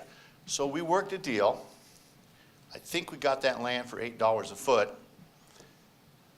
And Costco got to pay $4 a foot. Duda was happy with $8. And what we did was we picked up the difference with the increment, and I'm not sure if we used sales tax in that or not, which means that where Costco is was an empty lot. The property tax is paid on an empty lot. You build a Costco, and now you pay property tax on a building. Well, some of that went towards paying Duda for the land in order to get Costco there. Costco was happy. Now, I know how Costco operates now. I figured this out real quick. They go in and they pay $4 a foot for land that's worth whatever, a lot more than $4 a foot, even with us paying $8. That made the land worth twice as much as Costco was paying. So the day after they closed escrow, guess what they could do? Go to the bank and say, hey, guess what? We got property that's worth $8 a foot. We'd like to borrow some money on it to build a building. I'm not sure that's what they did, but I'm saying is basically if you could get land and a building for half the price, you would do it. So the increment is basically if you do nothing, you have empty land, the value stays low. If you work a deal where you can build something on it, you can get it. It's not houses. It's basically something that's going to tremendously increase the value of the property. Skechers did that, of course, and now we're just starting to see, I think, the increase, right, on that. And remember, tax is not just the building. It's what's in the building. That's one of the reasons the DHL out of March, they were so in a hurry to get all that stuff torn out of there, all those racks, because they were paying state tax, what is it called? Use, or what is use tax. So if you have $15 million worth of conveyor computerized equipment inside an empty warehouse like DHL did, they're paying tax on that. So they came in with trucks and hauled that stuff to get it out of there so they don't have to pay tax on it. But these are political questions. As far as the sales tax increase and all this, I'm not in favor right now of any of that stuff. I think those are all on the table, and any other ideas you have. I think it's important that you realize that these are political questions, and as far as taxes or anything else is concerned. But I want to just throw one thing out, this streetlight issue thing. Remember we mentioned part of the problem we're having is we're using the general fund to subsidize things that are really not part of the general fund. And if 72% of the general fund is public safety, we're in essence using police and fire dollars, or money that could be used for police and fire, to subsidize things like the streetlights, which is a district. Does the city make money on streetlights? Absolutely not. Southern California Edison does. So we looked at this thing upside down and inside out. Well, let's turn the lights off or turn every other light off. And 20% of the cost we pay Edison goes for the actual electricity. The rest of it is all this imagined stuff like pole maintenance and pole insurance. And when the developer builds a tract, they only have to pay Edison for a wooden pole. No one uses wooden poles in your street. What's that material called? Bakelite? It's like a cement stuff, you know? So then what happens is they charge a fee forever to pay back Edison for that. We went to the Public Utilities Commission, and it's ongoing. But we're paying almost $1 million a year. Was it $780 or something like that for the streetlight subsidy? Right now it's $1 million between Million, the two. okay. sides, yeah. To subsidize with the people that, it's not a tax, it's a fee for your light. And the money goes to Edison to pay them. So we're working still with the Public Utility. We got some of that resolved, but unfortunately, the Public Utilities Commission is a whole new energy, or a whole new thing when it comes to energy. So we're working on that problem. The other thing we're subsidizing, and we have for some time, Mike, are we still subsidizing the golf course from general fund, or is that still public, or golf course, or I mean public parks and rec? Zone A, okay. And that subsidy for that golf course is what? $400,000? 250,000 subsidizing a golf course that's not making money. And we talked about turning it into a park. That would cost us just as much to keep it, whatever it is. And what's the general fund subsidy Is the general fund still putting any money at all parks, or you guys are on your own now, right? Okay, well, for a while, we were subsidizing, I think, $250,000 a year. Marcia, you come on. Yeah. Come up to them. I'm loud enough, y'all can hear me. But this is being taped, and they need you at the microphone. Okay, I want to know, number one, what is the increased cost for the police? What is the cost of that? Why is it more? Number two, what about Portman's Reservoir? What are we going to do with that property and the Markborough property? Okay, well, let me first ask, when you say Poor Man Reservoir property, which property are you talking about? The property that we put money into, that was going to get a golf course, that has the fence all around it saying no trespassing. Okay, that was almost a comical thing. When we came to put together the plans for the golf course, and those people that don't know, that was a really dream plan idea. The land that's controlled and owned inside the Poor Man Reservoir is probably as many as 5 or 6 different entities, agencies, including Eastern Municipal Water District, County Flood Control, electric company, I believe. And at the time, there was a big piece of land we found out that had been owned by the Sunnymead Ranch Homeowners Association since they were formed, which was before we were a city. Well, we didn't know they owned it. And we went to do the golf course, and they said, well, you don't own it. Well, we've been maintaining it. We've been keeping it weed-free. And they said, no, Sunnymead Ranch. So we said, okay, Sunnymead Ranch, sell us the property. Well, under their rules, you can't sell, the association can't sell anything unless they have a majority vote of the residents. And Mr. Horn, you've been up there, and have they ever had a group to get together that had that kind of majority of the residents? The answer is no, not in their history. In fact, recently, they didn't have enough people even turn in their mail ballots to be able to elect a board. So we went, and the way we dealt with it was under threat of a lawsuit kind of a thing. They can settle a lawsuit. That's one thing they can do. So we acquired that little bit of land. It's a little piece of land, really. The other piece of land that was in there was given to the city, or sold, and I'm not sure which, by the Moreno Valley Chamber of Commerce. We found out many, many years ago. Did not come from the parks people, and the money to buy it or take care of it did not come from the parks people. We found this out when we put this land all together. So it's the potential for a recreational development in there is still there. What stopped it? When Mr. Chet Gilbert was on the water board for EMWD, bless his heart, he's passed away, he promised that we would get a tertiary water line to run up because Sunnymead Ranch Lake is fed by potable drinking water. And originally it was all going out down underneath, and they finally drained it and put clay in there to keep it. And our plan was that we could put tertiary water, which can be used for everything but drinking, including golf courses and things. It's recycled water. And then the excess water can drain down and use it to be watered the golf course. Well, the tertiary water line is very expensive, and we never got that done. They got it for Skechers because Ito paid for it. It's millions of dollars. It's purple pipes, if you don't know that.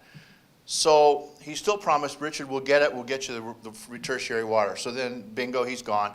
We got all to the point of signing a contract and getting ready to go on the golf course. We actually had a developer contract.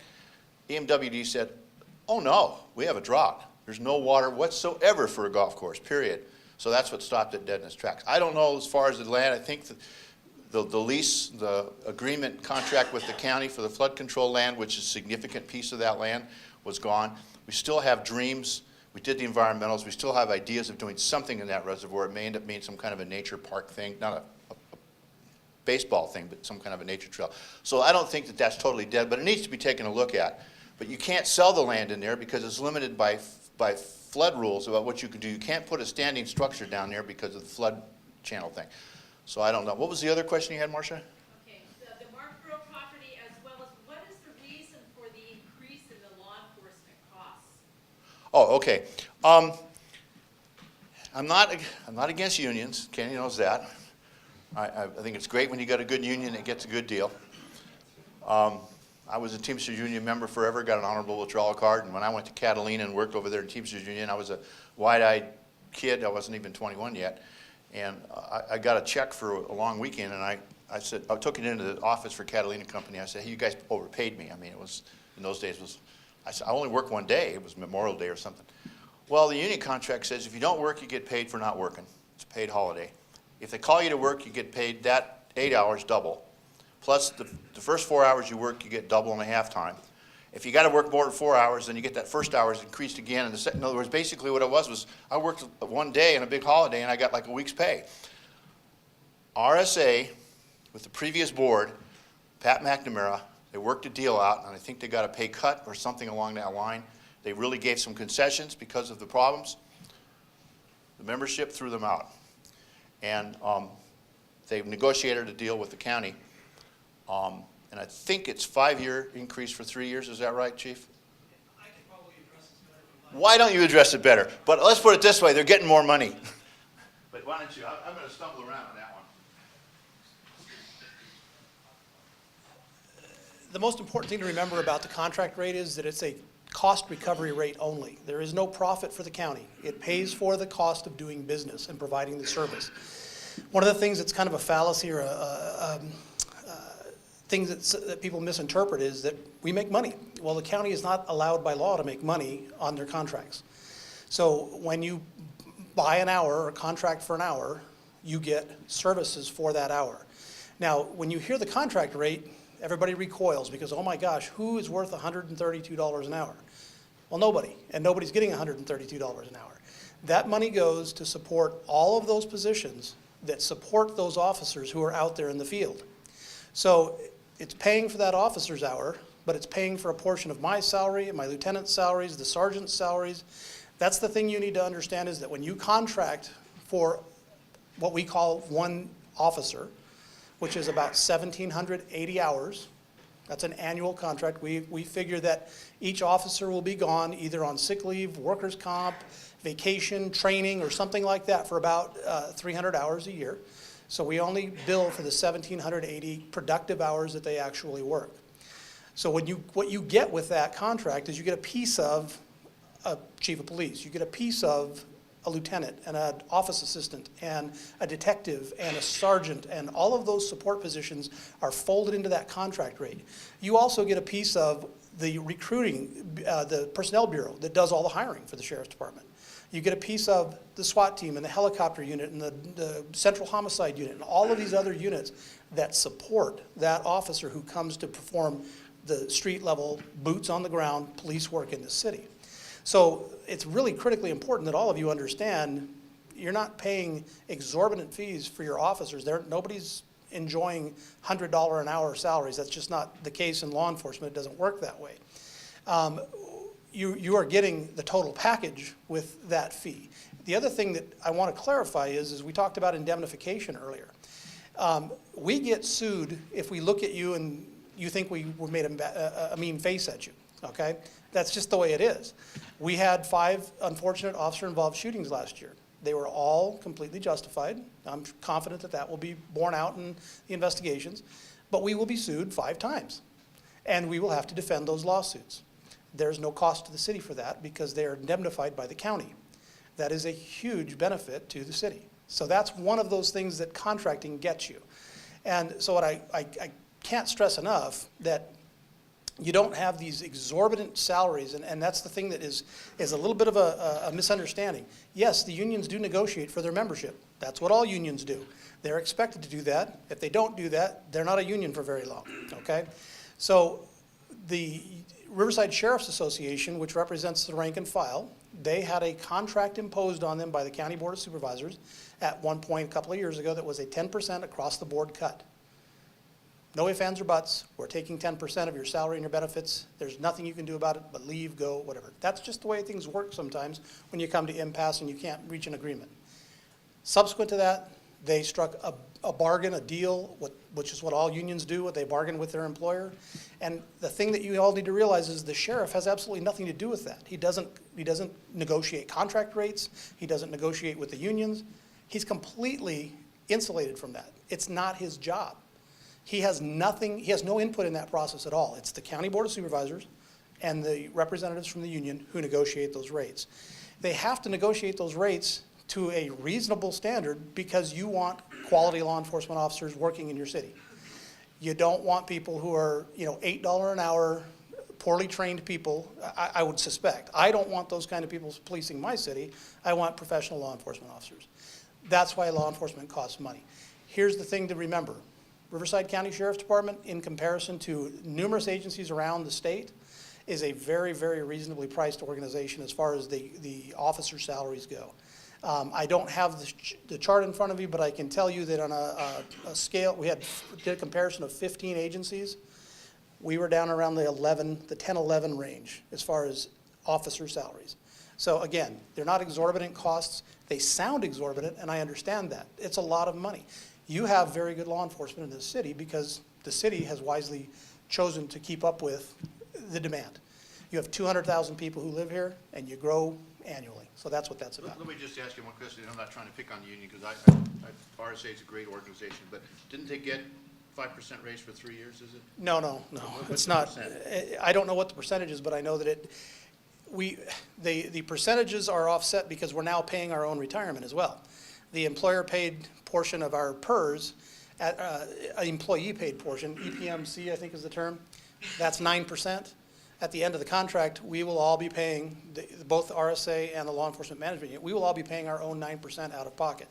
What the County Board of Supervisors did is they gave raises that will help to offset that so that we don't have people losing their homes or, jumping ship and going to other agencies. That's what Let me that's ask this question. In the overall contract increase, 5% for Marina Valley is how much money?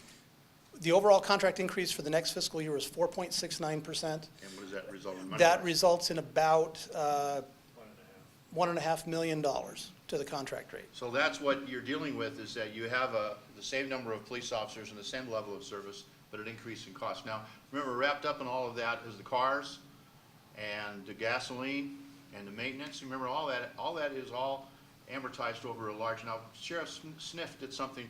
He just called me one day and he said, I need a huge empty warehouse. Have you got one somewhere? And I said, well, I don't know. Go down and ask Gloria.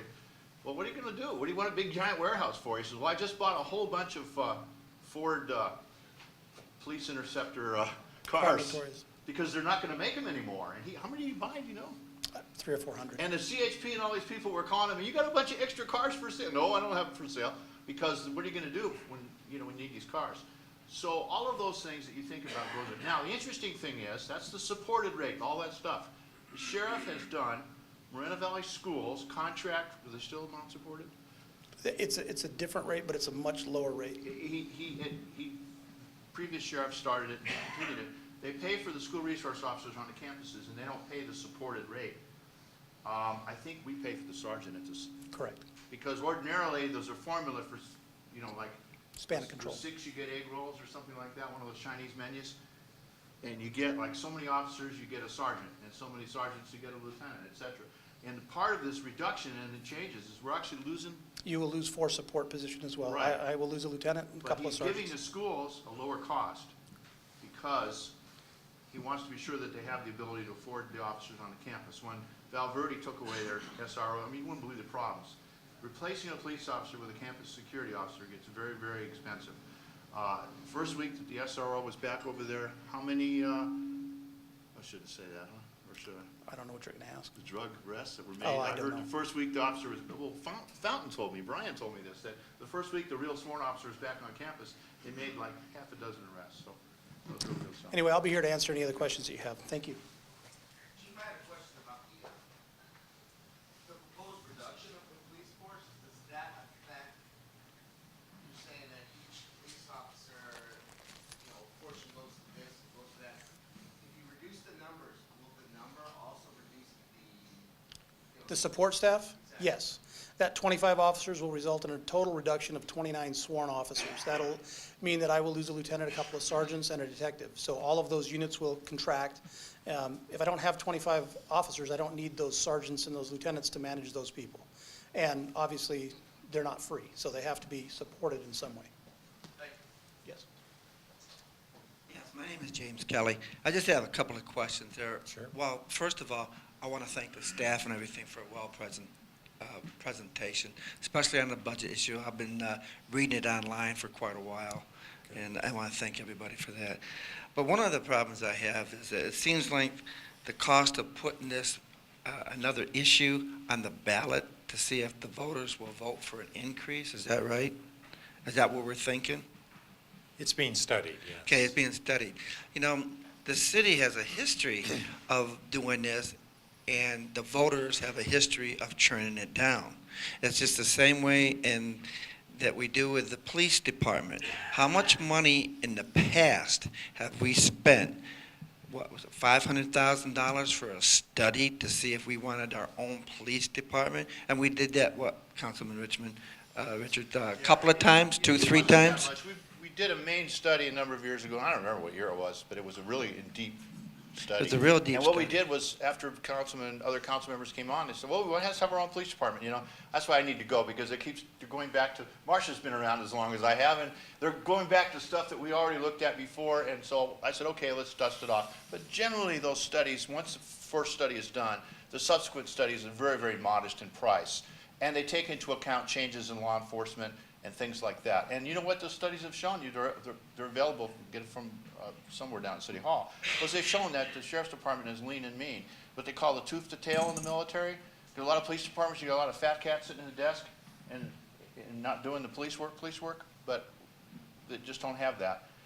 Those studies have been done in due diligence, and they have come out very, very good in terms of keeping the contract, because the startup costs alone, plus the additional cost of an evidence place, all the rest of that, is in the millions and millions and millions of dollars. Exactly. The other question I have is that we have a low tax base, like you were saying. And you were comparing it to, one of the cities was Corona. Yes. Corona has, 8% unemployment rate right now? They have a $44,000 high, medium pay. That's what their population gets paid. The Right. lower end is $31,884. That's what it is. But Certainly. Corona has something that we don't have. They have something like Watson's Pharmaceutical Company. Watson's Pharmaceutical Company. They have a lot of high-end tech companies. We don't have that. They also have a lot of warehouses, I understand that. But warehouses, and I hate to bring this up again because we fight it, but if you were to bring in one pharmaceutical company, or even like you brought in Costco, I would venture to say that Costco brings in more sales tax in a year than Skechers would in a year. I might be wrong, but that's what I think it would be. Another thing is, in the city, we have so many buildings that are closing up. Ralph's over at Sunnymead Ranch, that closed up. I was at a car wash the other day, and on Sunnymead Boulevard, and the owner says, you know, he says they're opening up another car wash right down the block from me. They opened up a car wash up the block from me. If you go down Alexandro, there is 7 car washes. Now, what do you think that's going to do? That's going to have they're going to have some of those car washes go broke because they can't make it, and we'll have blight again. Just like it was, Councilman Richard, when the city was way back with Denise Landing and everybody else, and we got all these strip malls in, hundreds of them. And look at them today. They're a blight in the city. Well, When I want to go to buy something in the city, I like to buy in the city. I go to the restaurants in the city. But when I want to buy an iPad, I want to buy simple things like golf clubs, or maybe a BMW or a Mercedes or something. You can't buy that in Moreno Valley. You know, and I understand that, because you don't have the businesses for the people to make that kind of money. But I think we should be able to be looking at that instead of just a warehouse. A warehouse, I'm not against the warehouse. Yes, I am against the warehouse, because it doesn't bring that much to the city.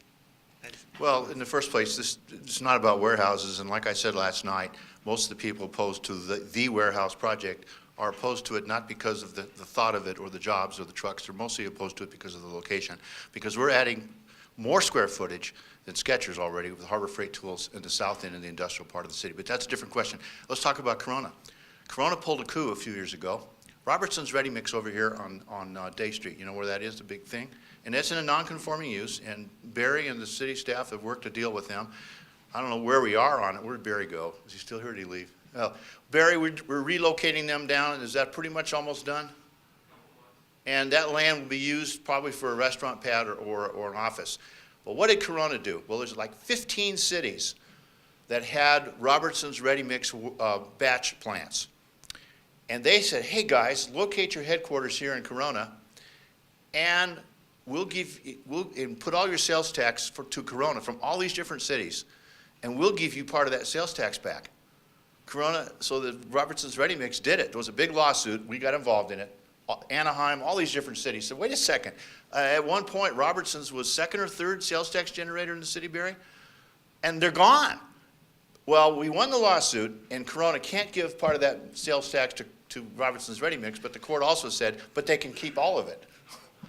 So that's what happened with our sales tax from Robertson's Ready Mix. We get all the rocks and stuff on the road. But with our new plan and what we're doing and helping them move, we're going to regain that sales tax back. Is the good news. Part of it's going to go to offset the cost of putting them in a new place. So it's a constant war. But I think that you're right. You need a variety. You absolutely need a variety. A number of people have said, why don't we have high-tech businesses, manufacturing like they do down in Guidon, was Guidon before, now it's Tenet. Well, part of the problem with those kind of things is what's the byproduct of that? It's called brine water, salt water. And you don't have a brine line. Eastern's been talking about it for years. They truck that to the ocean from there. So there's a lot of issues why you can't have certain things in certain cities. But Barry back there is troubling himself. He knows we're interested in doing that. We did the ribbon cutting for that new hospital. I mentioned this in the council meeting, and I was so impressed with that building down there at Kaiser. 160, 70 people in there, and 46 of them are MDs. That's the kind of jobs we need in the city, not some guy moving a box. And that's the kind of stuff we need to emphasize. And so those of us on the council, we all have different opinions on things. But I think that if you have something that's irritating to over half the people in the city, including my district, then why would the council want to go for it? But that's a different thing coming down the road. I haven't been out there in favor of it. I haven't been out there against it. I was in favor of Skechers, and I'm in favor of that development along that corridor. But as far as anything beyond that, I think most of that, we should strengthen our position and try to get it located in the industrial part of the city. But it's rapidly filling up down there, too. So it is. But every city's different. You know, sales tax in Temecula and all these other places. But you know what's funny? The average income in Moreno Valley, Barry, has it changed, or are we still above Redlands? City of Redlands, for a while there anyway, our median income was higher than Redlands. People were amazed to hear that. Now we're about even with them, I guess. You think of Redlands, I think of a little bit, I mean, you know, you see neat places and things there, but, so it's amazing. Moreno Valley will surprise you when you start looking at that kind of information. How are we on time? Who's doing? More questions? Okay, and then I great. think we're wrapping up. I've got about 3 questions. In terms of the budget, it didn't look too hopeful for the future. Yep. Looked like the pie was shrinking. So I'm kind of with this gentleman here. What are some opportunities that are out there in the future to bring some $20, $30 jobs into the area? That is the basis of our Economic Development Action Plan. I believe we just reapproved a 2-year or 3-year plan? 3-year plan, and it's focused on bringing jobs into the city, developing commercial areas, those that have vacated, getting those filled, and developing new. And the intent is, as that develops, to build our tax base, both through property tax from the assessed value of the buildings and through sales tax, if it's a sales tax generator, or business-to-business sales, which generates tax within the city as well. I heard about the retail part. Yep. But I'm more interested in, people working. Okay. And being able to You spend money. can talk with Barry afterwards. He's Okay. the brilliant mind But- behind the But Economic you don't have Development anything Action that you Plan. can share with all of us? That's not my focus. Can you come up here and share? Well, yeah, maybe he can. As I mentioned when I gave the introductions, part of the problem is that the council is probably and the public are probably one of the last people to know what's going on some of the companies. Because until they actually get a contract signed and everything, they usually don't want people to know that they're coming, for a lot of reasons. Employees, maybe they're closing somewhere else and moving here, whatever it is, people's lives are disrupted. Right. So that's a big secret. But I could tell you that I've worked with Barry for a long time, and he's going to this shopping center convention to try to get different kinds of retail stores to come in here. Now, let's just say retail, we're looking at retail. Right now in this town gate up here, we've got Bevmo coming, and there's another big, can I say the other one that wanted that location that's not going to go, or shall I not mention that? No, see? Really good store. I really like the store. But anyway. But Barry, maybe you can come up and just tell you that there's a lot of different kind of opportunities. One of the things that didn't join powers, we had a spec, you know what a spec building is, building speculation with no tenant. Yep. Office building was empty forever. And they worked, finally, the guys at UCR got the state entire personnel finance division, isn't it, or something? They're gonna come in there and they're gonna be there. But that building was empty forever. People say, why don't you build nice office buildings? Well, you build them and they won't come because it's really a tough market right now. Barry, do you want to just, is there anything you can really say? Not much, right? About anything coming? I'm looking for the jobs, you know, Yeah. $30, $40 Give us jobs. some hope. You know what, our unemployment rate is about 12% right now, and so they're certainly higher in Paris and San Jacinto and other areas. Somebody commented about bringing in some of the high-tech jobs that are in Corona. Corona has the luxury that they're right next to Orange County, and so this market, if you look at the action plan, I'd love to bring high-tech companies here, but we don't have the labor base for that. If you look at the education in this community, if you look at Riverside and San Bernardino County, the graduation rate for college is 21% in Riverside County. It's 19% in San Bernardino. We need to build up that education base to bring in those high-tech jobs. If you look at the growth in the inland region, it's in two categories. It's in logistics and distribution, and it's in medical and healthcare. Those are the two dominant areas. Medical health care sounds pretty good. Well, I mean, you can't How's focus on Temecula one. doing it? How's Temecula doing it? Because they're not that close to Orange County. They have, San Diego County, though. yeah.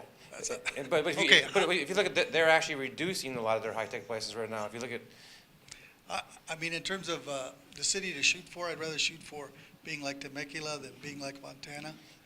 then you're not gonna have much development, then you're not gonna bring those jobs. I mean, you can wish and you can do a lot of things, but. I'm just voicing my concerns, how would I put it, my hopes, my expectations. I've lived here in the city for almost 30 years. So my kids were raised here, and so I would like this city to get better, not to get worse. If you look at the slide that Rick had up there, and you know, at the top, it really is Ontario. And Ontario has built that, and they started with warehouse development. And if you look at that. I don't want to be like Ontario either. But that's what they were, and that's what they built up, Anyway, and they brought other things too. You're just hearing my voice.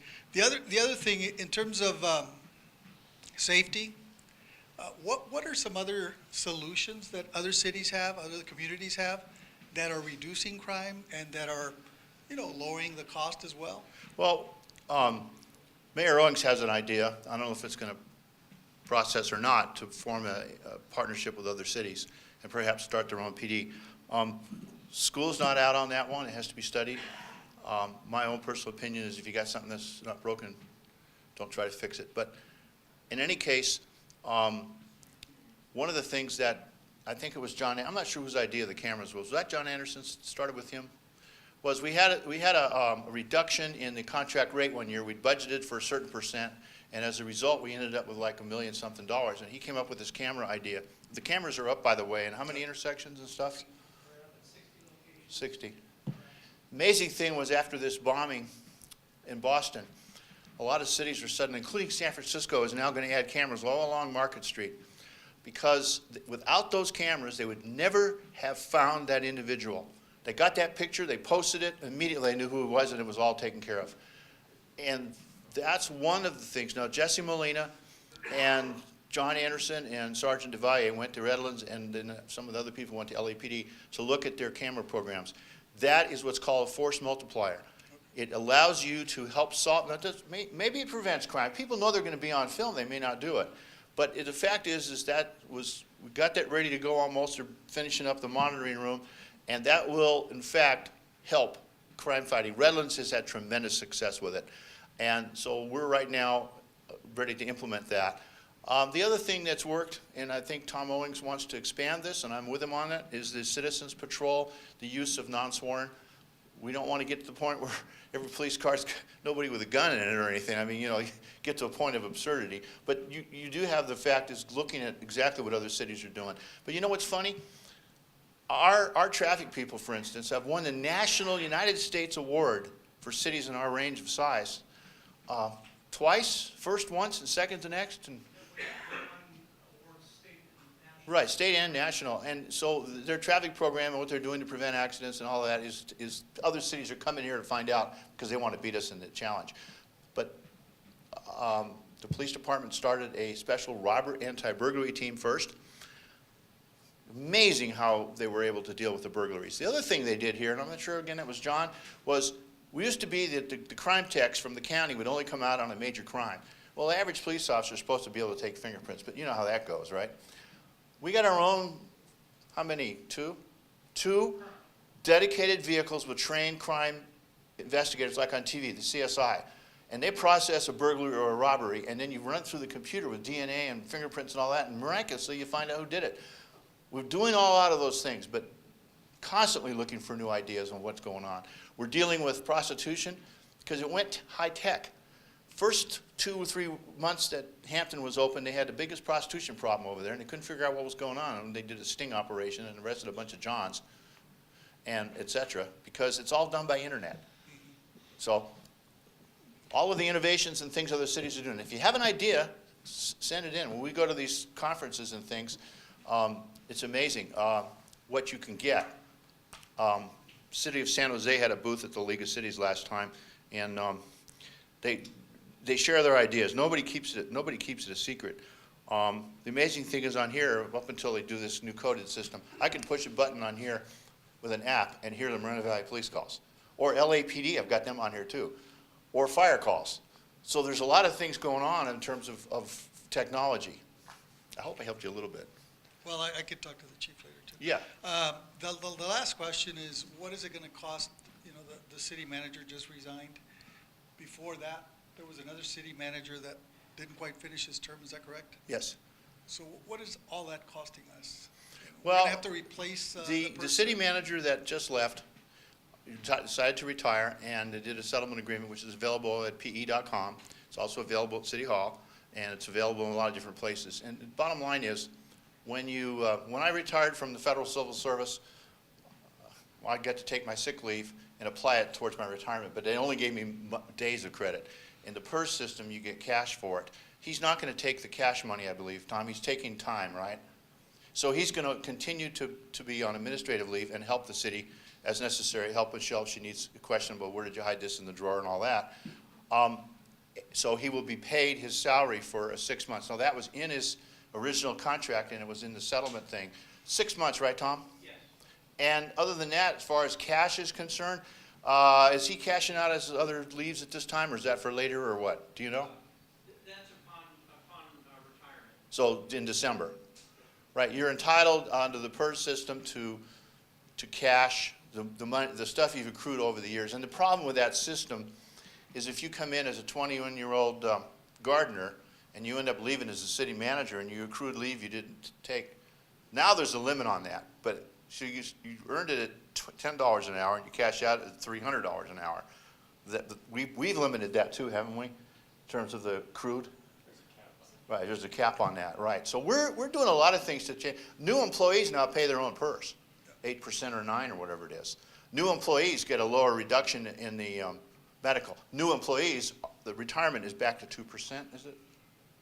Right. All of those changes are occurring now for new employees. Will you have a cap on the next city manager? The last one I thought was... Well, we could get into that. I was there when we hired him, and the reality was we were down to 2 candidates, and I checked the other candidate out. I won't say how or when, but I knew the guy that was working with him in a different city and didn't come back the way I wanted it. Henry came in, and actually he took a pay cut slightly to come here. And the reason his dollars on his salary was more was because Rialto was paying his retirement. Well, we didn't do that for new employees, so that would cost him $50,000, $60,000, $70,000 a year. So we added that money to his salary to make it the same, otherwise he'd stay where he was. One more question? Yeah. Go ahead. Hi, I'm Tracy Hodge. Very nice to meet many of you, and congratulations.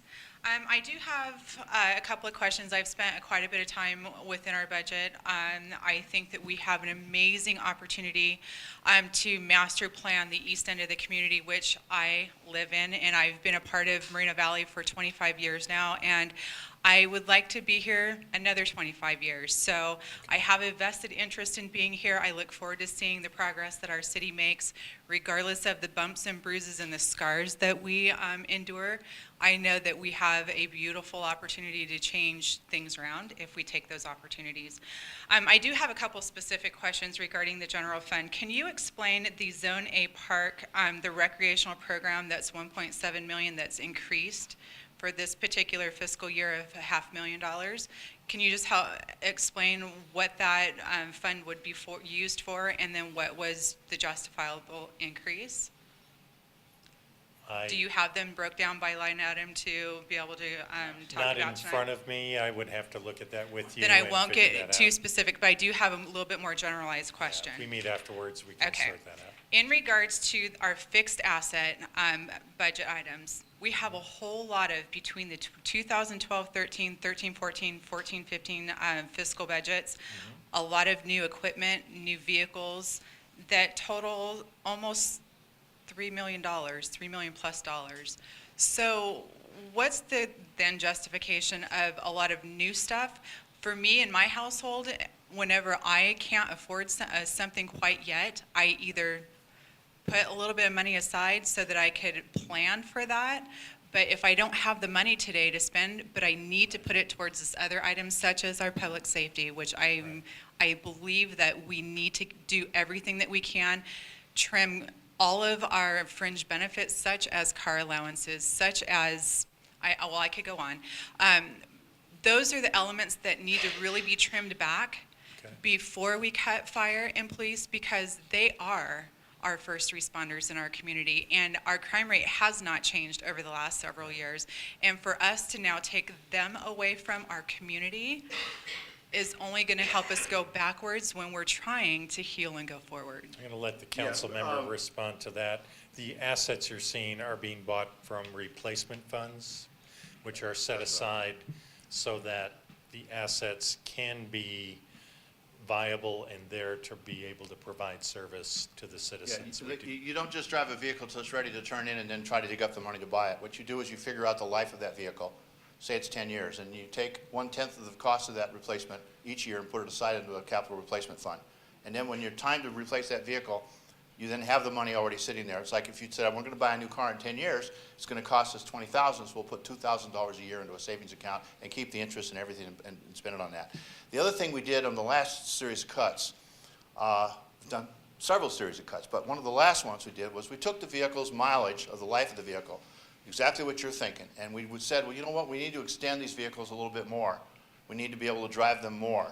The problem is you get to a point where your repairs and your out of service time is so much. A number of years ago, we had one street sweeper that was out so much, we had to replace it because the people are calling me and, hey, Richard, there's dirt all over the street and they never sweep my street. And well, we had that one down. We finally got to spend the money to replace it. I don't know if the fire engines, we do the same thing, don't we, on capital replacement? We put the money aside, Chief, on the fire engines? Because one of those long ones with a little guy in the back, tiller truck, I call them hook and ladders. $1.5 million? 1.2 million? What does it cost for one of those things, Chief? That's a lot of money for one fire engine, but it really is. But we do that, so we've extended the life of the vehicles to the point where they didn't feel it was safe to go any further because of the impact on services. So we've done that sort of thing already. In fact, Joint Powers wasn't doing it, and was on the finance subcommittee when they let me be over there, and we instituted capital replacement for those vehicles. So they just bought a brand new Ford over there, and I said, well, you know, we had to budget the money, but for the next one, let's not worry about it. Let's put the money aside. And that goes for everything you have. You should have a capital replacement fund so you can prudently deal with it and not say we suddenly need a new dishwasher and all the rest of this stuff. You've got the money set aside to do that. If you take that money out and spend it to save a police officer and then your dishwasher crashes or your sweeper crashes or your fire engine doesn't work, what do? Then you're up the creek without a paddle. So doing what you say is very prudent. Extending the life of some of that equipment is also a good idea too, but you get to a point, we've already done that. In fact, I was a panelist at a California League of Cities thing a few years ago, and they selected Moreno Valley because some of the things we had done, and the name of the panel was, where do you cut when all the cuts have been done? And we did that one. I think Bonnie was on the panel with me, and we've been through this before. It is rough, but you've got to do exactly the thing you're saying, but we can't take money from that capital replacement fund and spend it to save a police officer. Now, there's other things that we can do, and it becomes political. you know, and that's where it becomes a council. So I agree with you. Public safety is very, very important. It's my highest priority. But I'm not in tune with the rest of council sometimes. And you have to go with the majority. It's still a democracy. So. And the only last thing I'd like to emphasize is we do have a beautiful opportunity with this medical corridor that we have started to build, that we seem to be very slow in any progress with it, and I understand that every city has its processes. But we do have RCC, UCR, this amazing hospital that's now in our community that now we get to build and bring in all of the higher end educated individuals that are going to bring and keep the money in our community between hospitality, retail. I would love to see business park and retail all along the freeway because that's the buffer between the homes and the traffic. And I do understand some of the complaints and the concerns of the traffic that way to support warehouse, which I completely oppose. We do need trucks to deliver product to that area, but to utilize that area to its highest possible tax resource is what we need to do as an entire community, and our budget depends on it. Our city depends on it. Our local, the integrity of our being in Moreno Valley depends on it, and I think we need to make sure that we keep at the very top of that pie chart our public safety. It's imperative that we do that, because as soon as we challenge that we don't need a fire department, and I need somebody from a different agency, or not agency, but a local fire department is taking care of a crisis off of Alessandro, and my house is on fire on the east end, the Morrison station is gone. We have way too many people in our community to not have that fire support. We have too many people in our community to not have the police support. And if crime was down, I would be able to support some of those decisions, but it's not. So I think we need to really pay attention to where else we can only bleed the turnip so long until we're out of blood. But I think we have to pay attention to some other elements of our budget before our public safety. Thank you. I totally agree with you. In fact, I'd like to maybe communicate with you afterwards here. It is a question of priorities, and as I said at the very beginning, I think if it comes down to, Mayor Owings has indicated, well, gee, if we don't stop this thing, it'll be the last person here will be holding a fire hose and the policeman holding a gun. And I'm thinking in my own mind, well, what's wrong with that? We know what the basics of government needs to be. And I'm not saying we don't need a city manager and all the rest of it, and all the rest of the employees are all wonderful, but the bottom line is, as far as I'm concerned personally, I need to have my streets working, and I need to have the police and the fire. All the public utilities are not controlled by the city except one area. So I totally agree with you, and it's a battle that's going to come. And I think the other side of that, as Rick has pointed out, is your reserves get to a point where if you have a problem you can't deal with because your money's been spent. And while I'm torn to do the cuts, I understand Mayor Owings' point, and let's do it now and save some of the reserves because we're going to have more problems later. So it is a very difficult challenge. It's not going to be pretty, but we need to try to do it in a fair way. I totally agree. As far as the crime rate is concerned, that's interesting. A few years ago, 2 or 3 years ago, we had the lowest crime rate in the history of the city. Crime rate per 1,000 people. But the good governor, to save his money, decided he's going to take all these fine young people in jail with all the tattoos and stuff and turn them loose. What is that, AB what? AB 109. And we got suddenly an influx of all kinds of wonderful people that are all a bunch of frickin' parolees that are out there doing the crimes all over again. And it's driving the chief crazy because every time we arrest somebody, it's one of these people, right? Yeah, it's horrible. So that's why right now we're seeing an upsurge in crime. And if you look at AB 109, AB 109 is the governor and his wonderful plan, turn these people loose. We had, a few years ago, we were concerned on the council about how many parolees we had. We seem to have a lot. And we checked and found out, just because we had a parole officer, it wasn't, that there, other cities had just about the same numbers. I don't know that we were really being picked on parolees. But you know what we found out? When we have these special teams, the gang team and the set team and the robbery team and all that, and they start picking on some of these people and arresting them and stuff, they move out of town. We've been getting calls from people, and some deputies that used to work here were now working in Hammond and these other places. My God, these people used to live in Moreno Valley. Why did they leave? Well, they left because we were picking on them. you know, and I tell you what, that's going to somewhat go away if you take this POP team and the SET team and all the rest of these people. Our police department is just getting to the point where actually we're still below the power curve, where we're kicking some tail. And I totally agree with you. I don't want these people in my neighborhood, and I don't want them on my streets. And if you talk to people from Hemet and San Jacinto, they got them now, and a lot of them are coming from here. And why are they coming from here? Because they're making life miserable. So it's a big public decision. We're gonna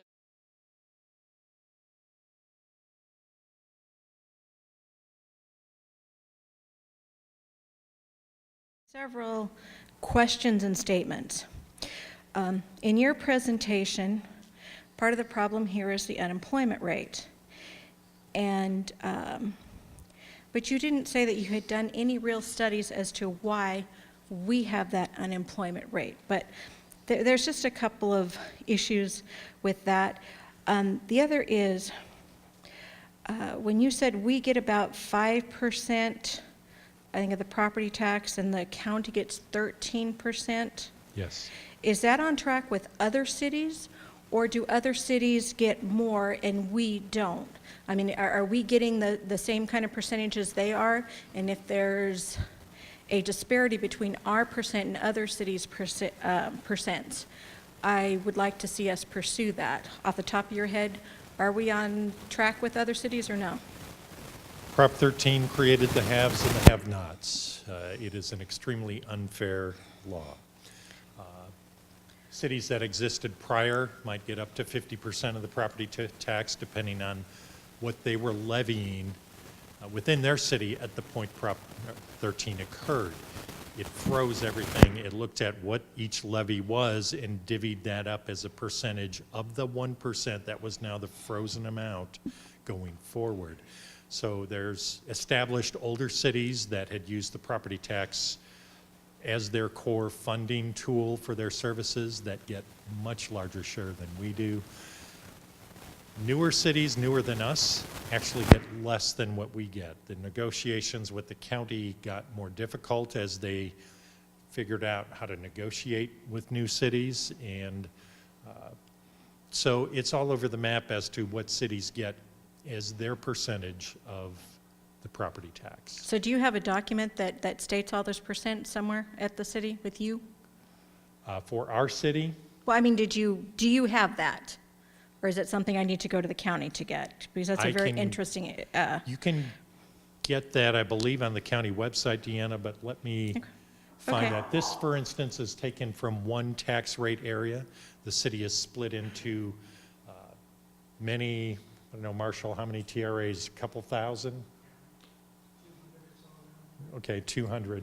So there are many tax rate areas. There's tax rate areas in the southern part of the city that have Val Verde getting the school portion, obviously, not MVS USD. This is one snapshot of a tax rate area. Our percent is pretty consistent through each TRA in our city, and we can give you this data, which is driven, I believe, off the county website. We can direct you to that. Send me an email. I think you have my email. oh, yeah. I'll get that to you. I do. Now back to the unemployment, and you know, we're looking for jobs, and of course we're exploring this. The city council is, we understand it, has non-officially already voted for this. It's nothing but a technicality in our opinion. But the other day, was it Tuesday? We were told, I think by the mayor, maybe it was Stuart, one of you, about how many jobs of these are going to be technical jobs. Now, we've been told that Silicon Valley, you know, they don't want to set up anything here because we do not have the education, our population is not educated enough to have Silicon Valley jobs. But if these warehouses are indeed technologically advanced, well, we don't have the population for that either. So that tells us that someone's full of BS when they're telling us how technologically advanced that everyone is going to need to be to work in these. That's just a thought. Lawsuits. This is just funny.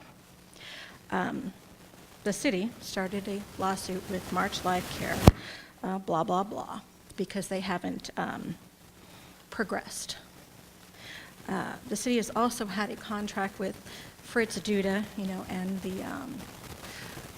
the mall for 20 years, and they haven't finished their project either, but I didn't notice us suing them. I noticed us voting to extend theirs. So some people get these little perks and other people don't. So especially people that have something that Benzivi wants, which would be medical clientele or, medical businesses. He wants them for himself instead of March Life Care. That's a very interesting thing. And there's going to be a lot more of that, especially when we had a meeting of 20 people in Benzivi. And Jerry Stevens, I saw you here, didn't I? Yes. You were there and were at that meeting telling us that, that Benzivi was competing with March Life Care. All those people are willing to testify to that. That's going to make your lawsuit really interesting. And now, you said you let go of a couple of people from code compliance and, Al Brady, for example. You let go of him, but then you turned around and you hired back Gary Kyle a couple of weeks ago because you needed someone to fill in. You're not really saving much money there, are you? Now the library.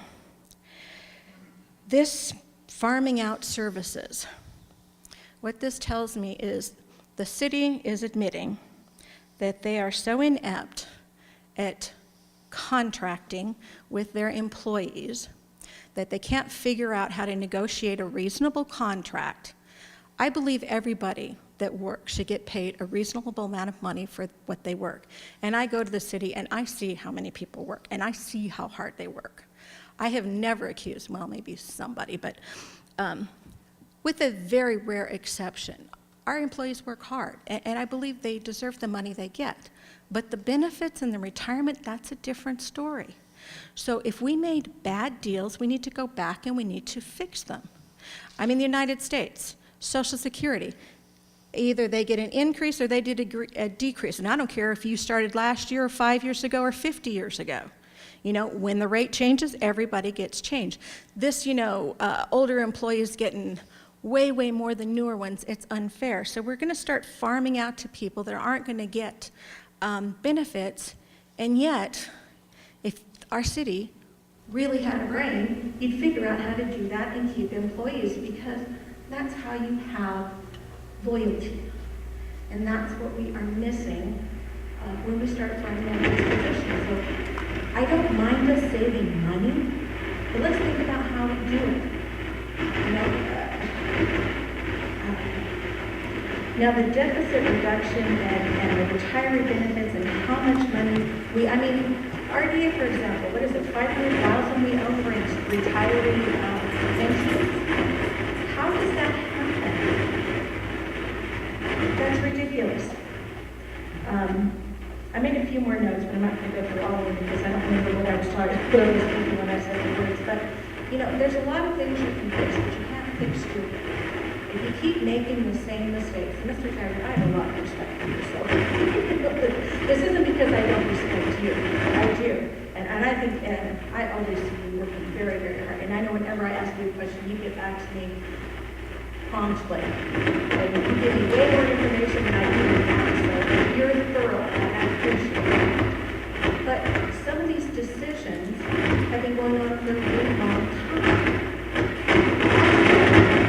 We are where we are. I guess that's enough. I'm sad either. Thank you, Ian. A lot of thoughts there. I don't know that there was a question to respond to specifically, but yes. Hi, my name is Craig Gibbons, and I'm with the Concerned Citizens Moreno Valley Advocacy Group. This is my second visit to the presentation, and basically,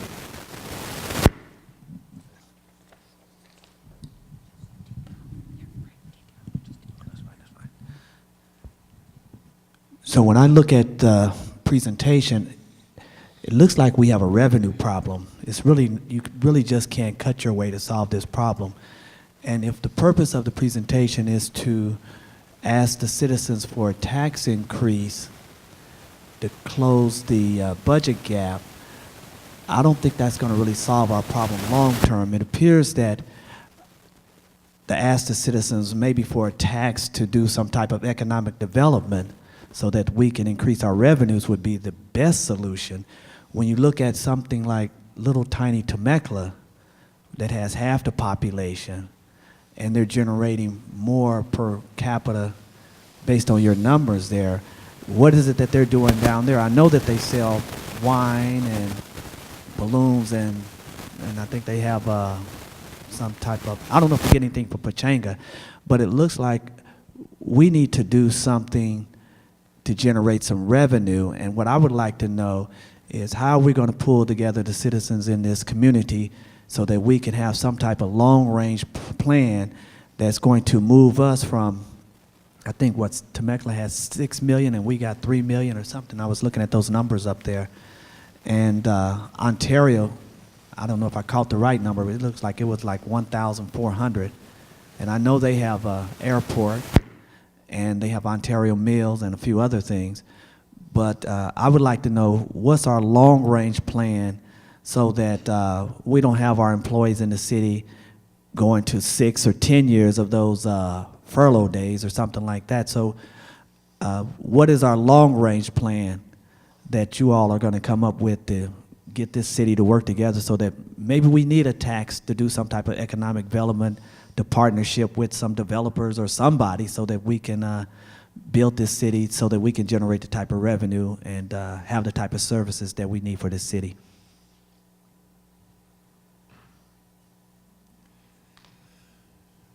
To respond to that, we do have an economic development action plan. I'm going to let Barry Foster talk about that a little bit. A big part of our challenge is geography. You look at the cities we're comparing to, the population wave has come from the coast and moved east inward. We have barriers to generating sales tax here. There's difficulties for surrounding cities to get into our city, the Badlands. You look at Temecula, it's at a crossroads where it's easy for people to get there. You look at Rancho Cucamonga, they draw from all around the city, so people from outside come in. We have barriers for anybody from Redlands, Loma Linda, Banning, Beaumont to get into our city to shop. It does happen through the 60 corridor some, but not in the traffic volumes that you get going through Temecula, through Corona. Corona gets over 200,000 traffic trips a day. I believe our count is about 200,000 a month. So a lot of it's geography and opportunity, and I'm going to let Barry talk a little bit more about the plan. Yeah, and just to hit on what Rick was talking about, I think two of the things that really benefit a Corona and an Ontario is their proximity to LA County and Orange County, and so that really does benefit them. But if you look at, I think Ontario is by far the leader in terms of producing revenue, and a big part of that is their jobs to housing balance. They don't make that much money on retail sales for sales tax. They make a lot of money. A lot of their distribution centers bring in business-to-business transactions, or their e-commerce, or their sales tax producers. There's a lot of sales tax that is produced. They have Ontario Mills. That's probably the one dominant center that they have, but a lot of what they get is based on their distribution. Rancho Cucamonga has twice as much, almost 3 times as much distribution in logistics space as we do. So if you look at Rancho Cucamonga, they worked for 25 years to build Victoria Gardens. It took them that long to build that mall. They tried many, many times. And what won it out was the demographics in that area. They built that up, but a lot of what built that up was they put in distribution. A lot of the distribution along the 15 freeway produces a lot of that revenue, and then now they're seeing benefits from retail. But it really gets back to that, and Corona, the same thing. Corona has a lot of distribution. They've got a lot more than what we have. So you need to work on that jobs to housing balance. And so the action plan that we just finished and the new one that we just adopted for another 3 years, it really is focused on trying to have a better jobs to housing balance. So we have slightly more than half a job to every house. We need to work at having more of that one-to-one. If you look at Ontario, they're more like 2 jobs for every house. And so Ontario, they really built their revenue stream on logistics and distribution. That is the foundation of what Ontario is about. And they've taken it to another level, and they've been able to bring in retail, and now they're looking to do more residential along the 15 freeway, the New Colony area. They've built out their logistics and distribution. They don't have any more property that they can do, but right now they've got about 110 million square feet of distribution, industrial, in the city of Ontario, and that really is what drives the revenue base that they have. Alicia, just before you start, one quick point. We are studying the potential for a revenue measure. Having something to bridge a gap while we develop the tax base might be a good idea, a good way to approach it so that it's temporary. We're looking at the potential for that, so there's nothing on the table yet in that arena, just so you're aware of that. Alicia. Good evening. Alicia Espinosa with Concerned Citizens of Moreno Valley. I'm as well, I do approve for a revenue sales tax. We do need to bring in the revenue into the city. Putting a Band-Aid and asking for a public safety, we're still going to be in the deficit area. My question to you, Mr. Teichert, the Moreno Valley Mall sales tax, does it go to the data developers, or what percentage goes to them? And Right now, 100% comes back to the city. okay. It Alrighty. used to be shared 50-50 with the original mall tenants. That was the deal to get them in back in 1992 when it opened, October of 92. The city now gets 100% of that and has for a few years. Okay, since when? I'm going to say probably about the mid-2000s. Okay. Also, the airport. It's my understanding that you can have commercial planes land at the military airport, but they do have to pay for a landing fee. What kind of vision do you have for that? That's not something that's on our radar screen, pun intended. The airport itself is within the bounds of the March Joint Powers Authority and the different entities they've created to rebuild the airbase. So right now it's not within Moreno Valley itself. So there's nothing we're planning to do in that arena. I believe at some point we may own portions of that as that entity winds down, but I don't have a specific answer for you on that. Okay, thank you.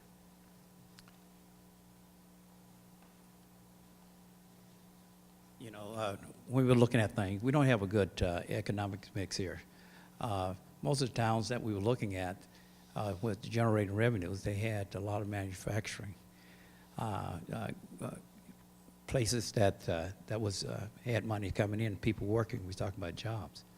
How much money are you getting from sales tax money? Are you getting from distribution as opposed to retail stores, retail business? Right now, very little from distribution. We don't have, I'm not sure if we have any that are points of sale where we're generating revenue off of the distribution center itself. Oh, iHerb is. So we're. 1% of every sale that goes to California customer. Okay. So iHerb is our first where we're getting sales tax through their e-commerce that flows through that distribution center. Most of it right now is coming through retail, either through the larger businesses like Costco, Target, Walmart's a huge generator, and the business-to-business sales, the Office Depot, that type of thing. And you know, the Auto Mall collectively produces about $1.3 million, which is our total sales tax is about $12 million this year. So that's a pretty good sizable piece of it. But you know, the e-commerce thing is coming, and it's going to be a much bigger part of what logistics and distribution is going to do. They're projecting that by, right now it's only about 5% of all the sales that you make is via e-commerce. It's projected to go to about 25% by the year 2025. So if you look at the malls and the shopping centers and the people that own those, they're really uncertain about what's going to happen for the future. You're not going to see a lot of new retail shopping center development because they're trying to figure out what e-commerce is going to do. And, you know, people can buy everything off their phones, off their iPads, at their computer. They may go to a store and to Bed Bath & Beyond or someplace and look at something, but then they're going to go home and they're going to go online and they're going to go on their iPad and figure out where they can get the cheapest. And they're going to make that purchase. And then Amazon has now got one-day service. Very soon they're going to have same-day service. You're going to be able to go online and it's going to be there within a matter of hours. And that's why Amazon is bringing facilities to California. They had everything in Phoenix that served Southern California. So it came through the port and went to Phoenix, and then about half of it came back here again. To truck it just made no sense at all. California is making them pay sales tax, and it's still cheaper for them to do that and save cost on trucking. So they opened the facility in San Bernardino. They're going to open another one really soon, and Moreno Valley is a likely player for that. They're going to have opportunities for a lot more of their fulfillment centers. And to have that, you've got to have it here in Southern California because you need to get stuff to people within a matter of hours. And so that's going to be a huge point of sale. And whether it's Home Depot is coming out with a new concept where you're going to be able to buy stuff online. There's going to be more and more of that's going to come. Amazon is looking to do a concept where they do groceries online. That's going to happen in the next year too. And so there's going to be so much that you're going to be able to do that a traditional shopping center used to do. They're not going to go away. They're still going to do 75% of it, but that e-commerce is going to go through logistics and distribution. That's just it's coming. It's a fact of life. Are we looking at local income tax? You know, we got a lot of people that come here, they make these big salaries, and take that money into their community, other communities. Are we looking at that as a way to extract some of that money that goes into our fund? A local income tax is not something we've looked at. So we got some people that are making some big bucks, and I hear they're taking those bucks back into their communities, and we're not. That money isn't turning around as fast as it should. You know, it's what they say is take about. I think part of the issue related to that is creating the collection system, establishing the process to collect that local sales tax. Takes money to establish and get people to comply with. Cities take advantage of existing structures like the sales tax, which has already got that infrastructure set to be collected through the State Board of Equalization. So if you do an add-on of 1/4% or 0.5% on the sales tax, that's a simple way to generate revenue and not have to implement a costly collection process to get that money into the city. I don't know if that's making sense, but that is one of the barriers to establishing your own tax within a city like that.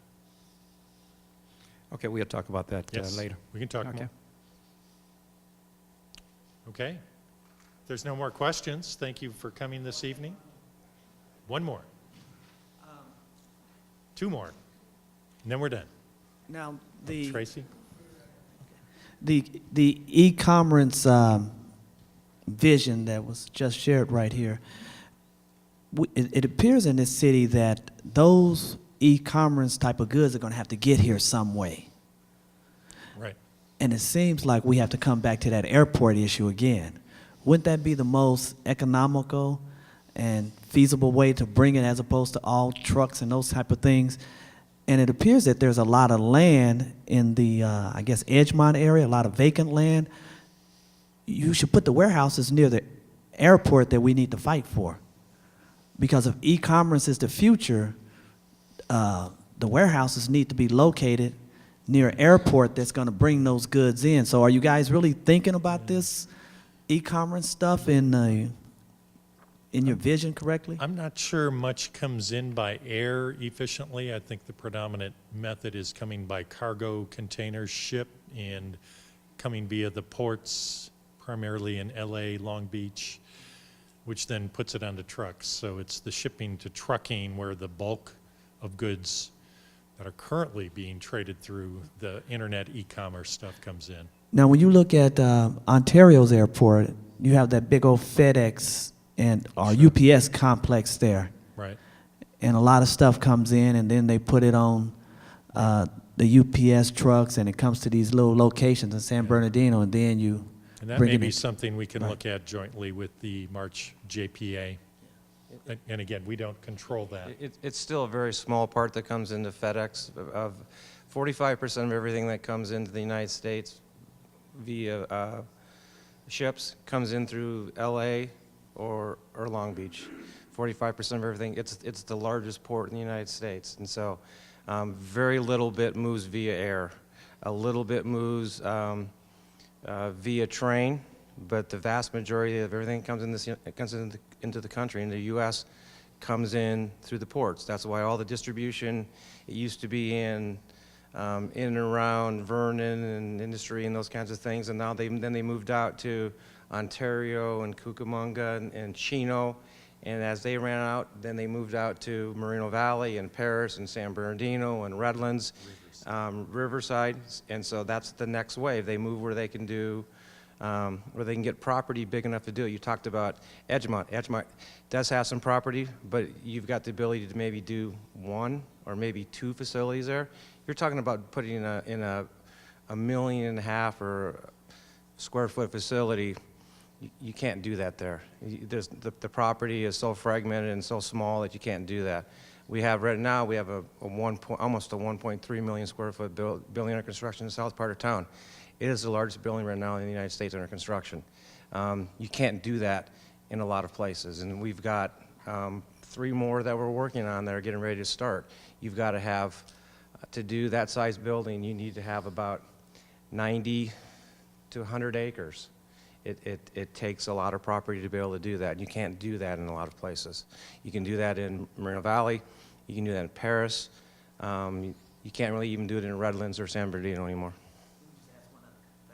What about the healthcare sector? What type of job generator could that be as far as, and what type of, in addition to the jobs that would come into the city, is there any type of taxes that we can get from developing the 2 healthcare visions that have been floating around the city, the one on the base and the one over here off of Iris? You don't get a tax per job. What you do is you produce opportunities for people to work here. And if you look at the medical and healthcare, that has been a real driver in this community the last couple of years.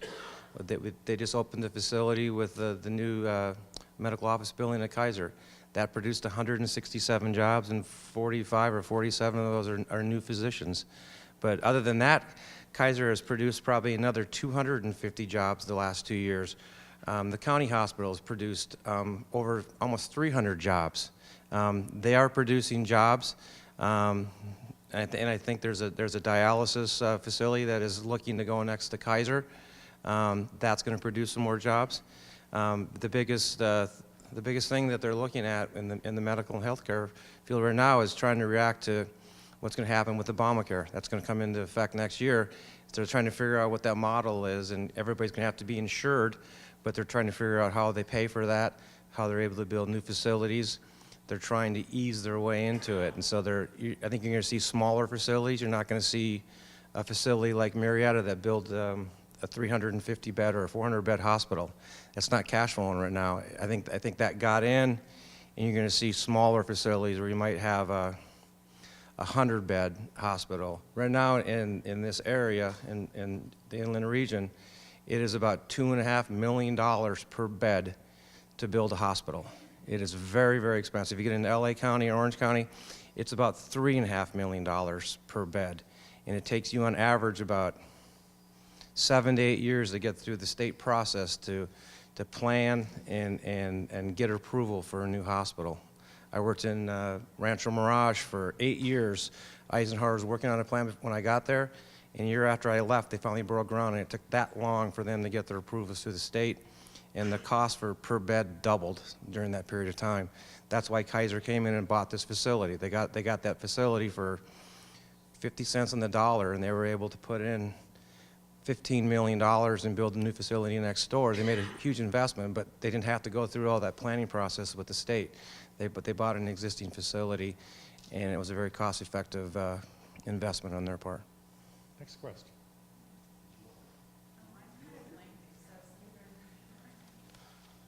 My name is Matt Cosgrove. Actually, I'm a retired Riverside sheriff for 28 years. I understood some numbers a couple weeks ago. Somebody had given me about that the 25 personnel cuts were going to equate to about a $6.6 million loss versus some numbers that I think you had up there that equated out to about 5.3. I'm not sure where the dollar difference. Looking at 6 million even, roughly. Yeah, 6.6 is the number I was given. Yeah, it's I think 6. your numbers come up to about 6. Yeah. You know that the city has experienced about a 14% increase of Part 1 crimes. You're aware of that? Part 1 crimes have Yes. gone up 14%? I'm sorry? A Part 1 crime could be anything from arson, robbery, rape, burglary, your major felonious crimes, carjackings, murder. Also, another statement on the environmental impact review that came back from the PD. I understand that if the project for all the warehouses was to go in effect, or in the whole build-out, basically you're looking at requiring an additional 20 to 25 positions to support that sort of commercial development. So I'm just wondering how, when we're looking at the mix of things, and we're looking at, even if it takes 10 years on a build-out, if you're talking about losing 25 today over the next 2 years of your budget, and then if that build-out takes place, it's going to require having to have people out possibly with commercial code or vehicles that have scales that are intermediate type scales that you can throw on the roadway to have cars pull up or trucks pull up and get the weight on them. Aside from the fact of all the staging of all the trucks, it's going to end up looking like Mira Loma. Just by the way, I do happen to be the planning development guy that handled all the Urupa Valley station for the Sheriff's Department prior to Eastvale going in from about 1998 through 2006.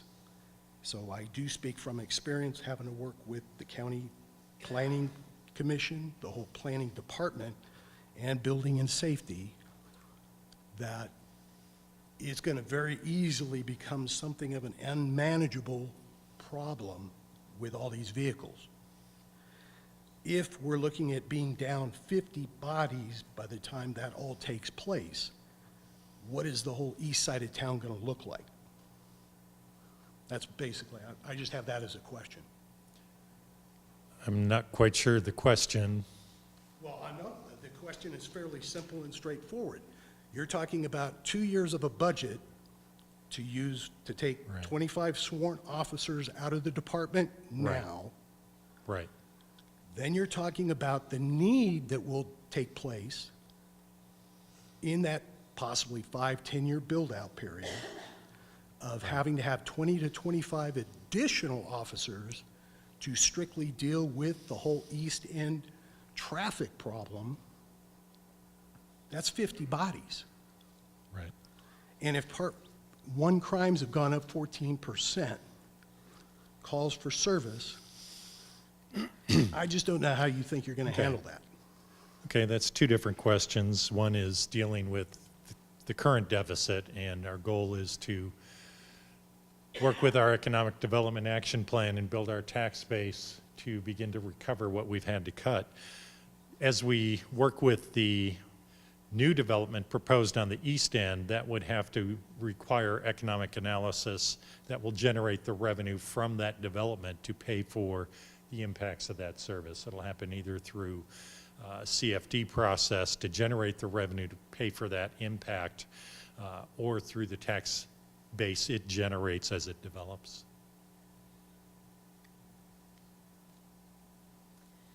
Hi, good evening again. I was at last night's meeting and I appreciate a lot of the information, so I feel so much more comfortable with what was presented. Okay. But I am Tracy Hodge. I've been here in the community for just about 27 years, and I do find east end of town being the part that I call home.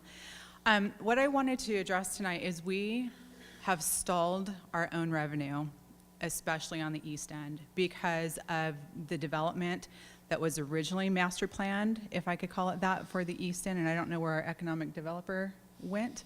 But we went from having a specific general plan for the east end, which was, that could have been modified to bring in the additional sales tax revenue, to being completely stopped, and now we're spending money going the opposite direction. So I would like to say that there's a lot of city failed revenues because we stopped, stalled, and have taken a complete different direction because somebody preferred to have a different course of action because they wanted to jump on the warehouse bandwagon. But it doesn't really fit over here, and here's a couple of questions that I have.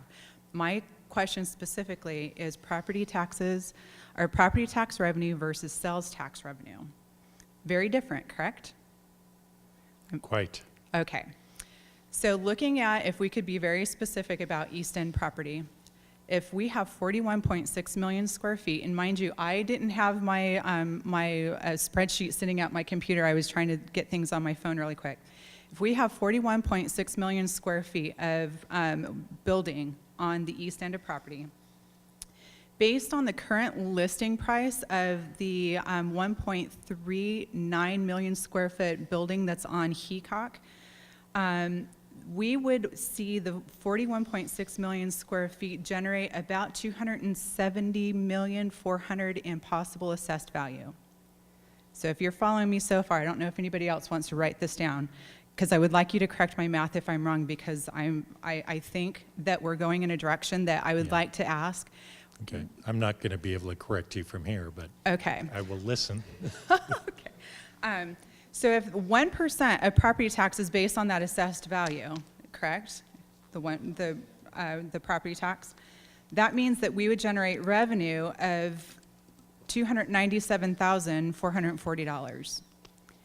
If that is the revenue, that's all the revenue that we're going to get on that property with no promises for sales tax. And mind you, I do disagree with the online shopping because people need that tangible. I mean, go look at the stores. We need that tangible face-to-face person time. We want to go try on our clothes before we spend the money and buy it. And so then my next question is then now dividing the 11% that we get as a city comes down to $149,720 as the maximum available for that property as you guys are proposing it. And I appreciate the economic reports that get put out, but until you really dive into it and really crunch the numbers, you have to take it for face value for whoever paid for it. But I'm getting, hold on just a second. So I can just respond that those numbers aren't accurate. My numbers aren't, or theirs aren't? Skechers, which is 1.9 million square feet, generates over 100,000 in property tax alone. Okay. So if we have, but that's only property tax. Do we get any sales tax from Skechers? There is some sales tax generated by the outlet store that they have there, and they do generate sales tax from employees spending and business to business, office supplies, things they purchase there. So there's some sales tax. They are not a electronic site where we're getting internet sales through them. Being we have a lot of commuters that leave our community and shop outside of the city, and then we have the unemployed that stayed here in the city and don't spend their money. I know that that was mentioned in last night's meeting, and I thought that was quite the interesting scenario, which is probably the best overview of what our city is dealing with. Why weren't there incentives for the landowner out on the east end to hurry and start building for the maximum sales revenue tax for our community that had maybe hospitality included in that, that you've got the better benefits, they're full-time positions, you've got a whole lot more of them in multiple shifts in that area versus stopping and not giving him any incentives to hurry and build and put our people to work. Because I could tell you, people coming from Palm Springs that passed right through Moreno Valley, if there was more resources right here, they wouldn't go beyond that valley to the next valley, then beyond that valley to Corona. And so I think that our city itself has made some very specific decisions that has maybe inadvertently stalled it, or maybe just the opposite. Inadvertently stalled it, not really knowing what their decisions, the ramification of those decisions are. So now that we've spent a lot of money on potentially going a different direction, because my numbers don't pencil out. If I see Temecula that has $6.35 million worth of sales tax revenue, we have an endless opportunity depending on how we now master plan the East End. If we were to take these opportunities and put our city in a position to make demands of a piece of property instead of the property giving the city the demands, I think that we can actually get started on getting some additional revenue into the city, because I don't believe warehouses are going to do that, especially on that land. Okay. Thank you.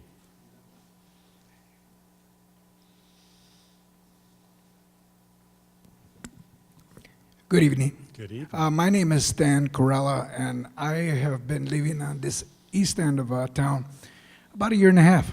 Just moved in. Welcome. I live on the north side of the freeway, and I look down at right there on Nason, the mall area that we have. Right. And since I moved in, we've lost some tenants. But I'm standing there and I'm looking and I'm saying, boy, it's got a lot of potential. So I got to thinking, and I thought, maybe what we should look at, I know right now there's the warehouse controversy, the budget's an issue, of course, but maybe we can start thinking a little bit more progressively. And one of the things I was thinking about is, and I don't know if we have it, so I'm here to ask you, is there a marketing department? Is there with the city? Do we have marketing at all? That would be our economic development department. They market the city to potential businesses and developers. Okay. Yes. The reason why I'm asking is because if I were in the city shoes and I was an administrator, I wouldn't be afraid to invite somebody to come, whether it be the governor, our president, whoever it might be. I've not read where there's much or a lot of influential people coming through. Now, we are the byway to the eastway, and I'm standing there and I'm seeing people coming and going. I'm talking to our residents, and they're shopping at other places. We're also missing out on some recreation that they should have here. I know that at the mall they have round one. I can't be concerned too much about the other districts. I'm looking about where I'm living. Sure. And I can only talk to the folks that are there.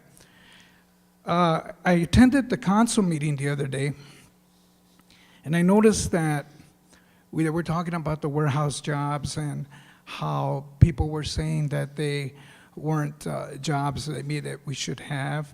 I think that if we look at medical and warehouse and together with small business, there's a lot of job creation that can come from there. Because medical brings research, medical brings clerical, medical brings computer jobs. And it brings the smaller support businesses. Is right. It needs as well. So anyhow, I was kind of sitting there thinking to myself, and I thought, it's just for brainstorming. Yeah. But in Moreno Valley, we have a huge resource, and it's manpower. I think it's not being used because we have a lot of people that are unemployed. Right. We have a lot of senior citizens. I go and I meet with them. I belong to the writers group, and if I ask them to come to the council meeting, there'll be 4 or 5 that'll come. So the interest is there. So how do we generate our citizens to help us market and put out the word? You know, because there's been some negative, but we also got to come up with some positive, and we'll have a pretty good charge, right? Well, that's all I wanted to tell you. Excellent input. No, I like thank your you. ideas. Thank you. Thank you very much, sir. One more.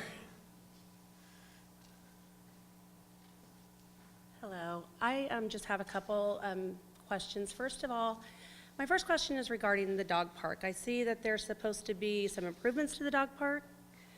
I was wondering what improvements those Mike. were. I've been to the dog park. I have some friends that are here that have been to the dog park. There's typically 1 or 2 people up there. So how much money is the dog park actually costing us? And is that something maybe instead of getting rid of police officers, we could actually use that money for police officers? Because Mike can answer the dog park questions. I'll talk about the budget questions. Maintaining the dog park is very minimal. It's virtually nothing. I mean, our guys go up there and rake it out and make sure everything's cleaned up. But as far as anything else, there's really no cost. We are looking at taking some playground equipment from Towngate Park, which is up on the other side of town. We have new playground equipment there. We're taking the old playground equipment and we're going to recycle it into where we can put it at the dog park for the dogs.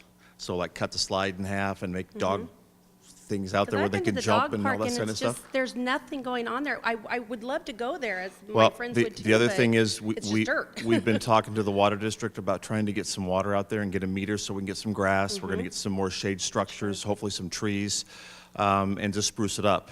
It gets used quite often, but I think with making it a little bit more attractive and making it more people-friendly, not just dog-friendly, I think we'll get a lot more people out there. So the maintenance is minimal, and we're looking at trying to spruce it up and improve Yeah, that was my concern, it. is more of, because I know it says that there's going to be improvements done, which I am for, because I would like to have a nice dog park. Right now, I won't go up there because it's just dirt, and Yeah.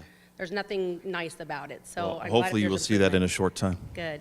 And the funding issue you raised, what funds the dog park and other parks is coming from a separate funding source that okay. cannot be used for police officers. Okay.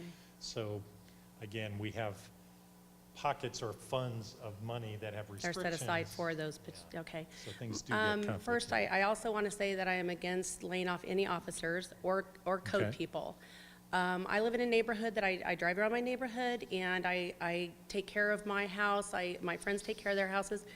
I do call code control when there's issues, trash, broken down cars, et cetera. A lot of times it's taking weeks and months for code control to get out there. I call them, they're the nicest people. Every time I talk to them, they're saying, sorry, we're just so overburdened, we're so short-staffed. I don't understand why we would be laying people off when that can actually be a good source of revenue if they could keep up on it. So what is the reasoning behind laying off code enforcement when that's actually a source that we could use for revenue if they could stay on top of it? Because I know to stay on top of it and collect the fines can be a lot of work, and that probably can be costly in itself, but it is a source of revenue. So why are we laying off code enforcement when we're already so short? And to me, having a beautiful neighborhood or people taking care of their houses and such, that's what makes the city a beautiful city that people want to come and live in, when you've got neighbors that are just not taking care of their land. Can I answer that, just the code part real quick? We're not reducing any code officers as part of this budget. There's a division manager position that's being eliminated. That position is being combined with the building safety position, and then we will contract out with a very small piece for the building officials. So we're not laying off any code officers. We're just combining 2 division Okay, manager because what I had positions into seen one. originally was 25 officers in the newspaper, 25 officers and 3 code enforcement. No, there's 3 neighborhood or housing specialists. Those are not code officers. Okay, so they Those misquoted are- that in the press enterprise and said code enforcement, but it's not really code enforcement. Correct. I don't know if we stand by what the press enterprise puts in their paper, but there's no code officers that are being eliminated with this budget. There's 3 positions that were part of some So housing funding. what was it that you were referring to up there when it said code? That was a code division manager and a building manager. There, it says the code division manager position. Code So enforcement, those are going to okay. be combined into one position.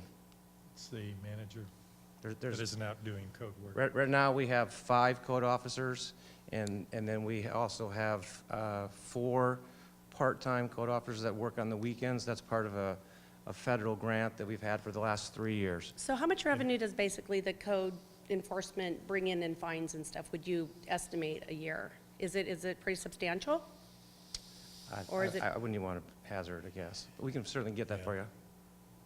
If you give me your email or your phone number, I'm happy to go ahead and Yeah, get because that to you. I'm just curious, because I said every time I call, they're just so overworked and it takes them so long. And then I have rentals on my property or in my neighborhood, and they say, oh, we've sent them notices. They're up to, $80,000 in fines, but we can't get a hold of them. I mean, it's just crazy that there's no way for them to get a hold of they just don't have the time to do it, I will say that basically. code is one of the few areas that actually brings in revenue sufficient to what we pay them. But, but we could. And I know at one time I was having trouble with some people in my neighborhood, and I called and called and called, couldn't get anything done. I actually wrote the city manager, Henry Garcia, an email. He contacted Al Brady. Al Brady personally called me. Within like 3 days, that house was taken care of. I mean, I was so impressed that at that time that they took care of it that quickly that I was able to get it done. So I understand that he may not be working for us anymore, I'm not sure, but I think that he actually, with him just even making a personal phone call to me, it made me feel important as a resident, so. And again, I can give you my card, if you want, we're certainly trying to provide the best customer service possible. We could use a few more officers, but we're not eliminating any positions in this budget. Okay. Also, my next thing is, as far as revenue, is if we're building all this medical corridor and we're planning on hopefully bringing in medical professionals such as doctors, nurse practitioners, healthcare professionals, I don't think we have the housing right now that they're going to be looking for. So they're going to be moving out of the area. I mean, we have, middle to, this, but I know doctors that are living in $1 million houses. Moreno Valley doesn't really have a lot of those type of things.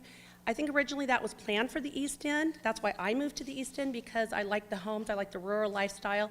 I did my homework, I checked the zoning, I checked Megan's list, whatever, to make sure before I even bought my house out there. And I planned on retiring out there. Where are we gonna house these medical professionals? Where are we looking at putting high-end homes that these medical professionals are gonna wanna buy that then will bring revenue, because these are gonna be $1 million homes? I mean, The wouldn't that be a housing good will source be, of revenue?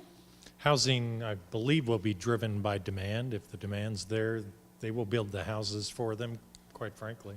But I'm just saying the medical professions are going to bring in revenue. So to me, that's a win-win situation between the housing. They're going to want to eat at higher-end restaurants. They're going to want to shop at higher-end stores.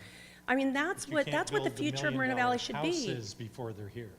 Well, exactly. Because they'll And sit vacant. you know what? And I used to be a home developer, so I'm a So developer, once- and if I they're loved here it. and the demand is But the here, thing then is those will be built. is what I'm saying is they're not going to want to even come out here because they can't house the doctors and stuff. If you look at the zoning that's in place for almost everything on the north side of the freeway, up past Ironwood, that is all 2 units to the acre. But wasn't that kind of what That was- is all built, that can all be built and developed for custom homes. You have to have somebody that wants to But build are it. they going to want to overlook warehouses? I don't. And that's where I live. You know what I mean? So you're going to get a doctor that's going to be breathing in what they know is going to be health problems. That's the whole thing. I live on the north side, and I love where I live. But I'm not going to live there if there's 40 million square feet of warehouses. So you think doctors are going to? So why do people live in Rancho Cucamonga and they look at it too? Rancho I have friends that live in Rancho Cucamonga, Okay. and I don't see anywhere around there that Rancho there is. Cucamonga has about 24 million square feet of industrial. Well, you know what? I understand that you're all for it. I'm not. I'm against it. I'm saying I bought out there because of the reason it was rural and it's a beautiful area. I'm just saying I think medical is the direction we need to go. We need Okay. to bring in high-end housing, high-end shops, high-end restaurants that can facilitate, and that's my idea for the revenue. So And that's a type of thing. good And the action opinion. plan Thank has you. both of those components. And I only have one Last last one. question regarding the clarity from last night's comment that I made about public safety. My very specific question is, if we're losing a fire department, specifically out here on Morrison, are we going to experience a reduced response time from our first responders? We have our fire chief here that can tell you about that impact.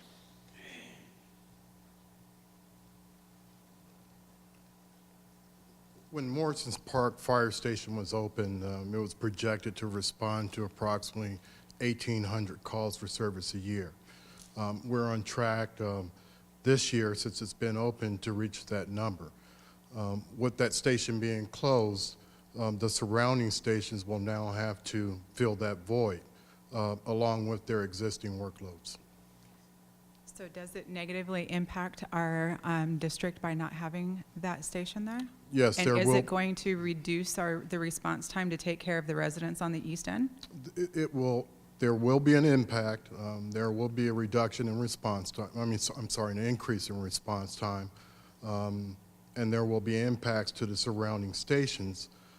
If a call originates in the area in which the Morrison Park engine could have responded to, and now we're taking an engine from a surrounding station, they may, in fact, be dispatched to a call that Morrison would have handled, and also experience a call in their area that they would typically handle, and there's a little bit of a domino effect, yes. And my only last question was, why was that one selected and not a different one? The model that was in place prior to Morrison was that area being handled by the surrounding stations. The Moreno Beach Station, College Park, and the Sunny Mead Station were the three stations that primarily responded to this area. That was the most effective model at the time prior to Morrison, and that's the one that we're going to revert back to. This station was more of an infill because it was recognized that there was a hole that existed when you looked at our stations geographically. So with that model being in place, it was the best model at the time. Upon my analysis, it still is the best model not having that station in place. Realizing, though, there will be an impact.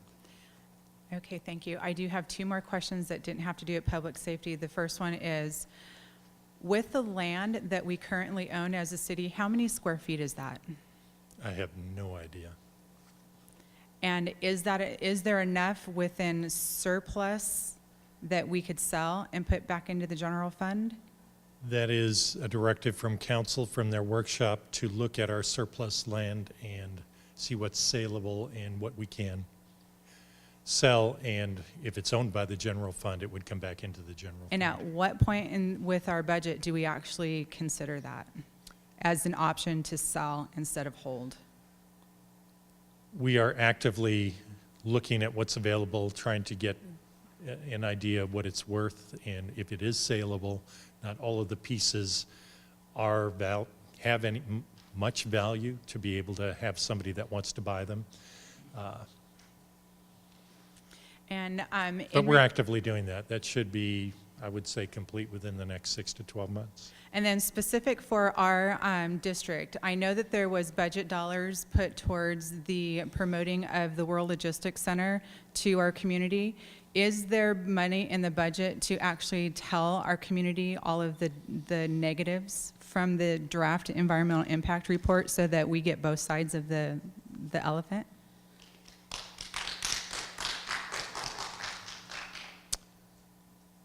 Yeah, I'm not aware that we've budgeted any money either way.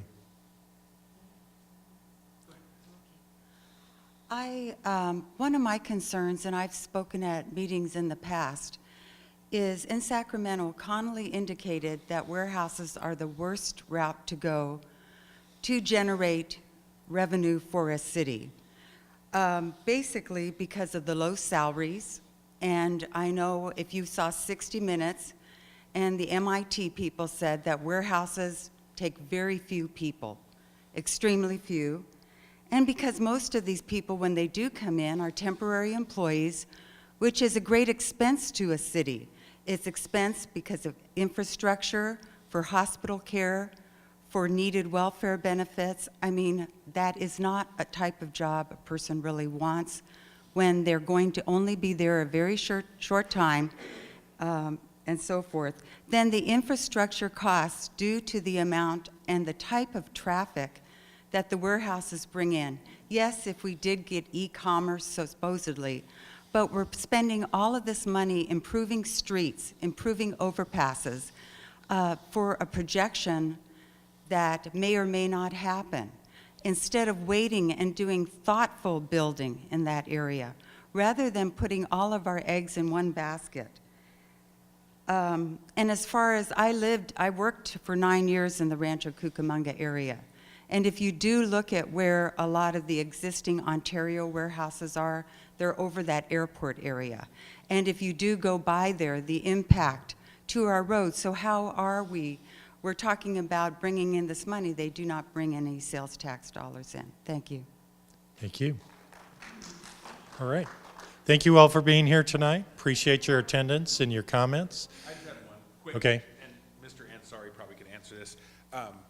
I think it was money that was reallocated for the southeast side, but the whole Ironwood widening kind of was a big deal for a while, and there was a EIR, and but then it kind of just disappeared. Is that still in design, or is that not on hold due to the reallocation of funds between Nason and Camino de Calle? Or there was a bunch of meetings and two lanes or one lane.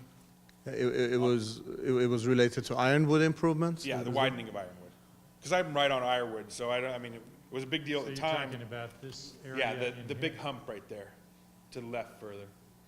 Right here? Yeah. Okay.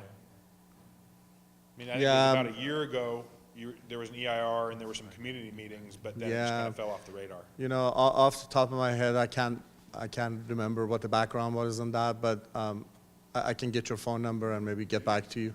I can send you an email. Yeah. And then the other question would be, and it may not be for you, but the speed is still a problem on Ironwood, and I know this is not really a budget thing, but I know there's ways of getting grant funding for like the speed signs that show how fast, and do those help? I mean, because then you could reduce, hopefully, police presence in that area, even though there's not that much of it. Yeah, it's, you know, that it is happening in certain part of the city in terms of, you know, putting together grant applications for those, and we're actively working with the police department to be able to do that.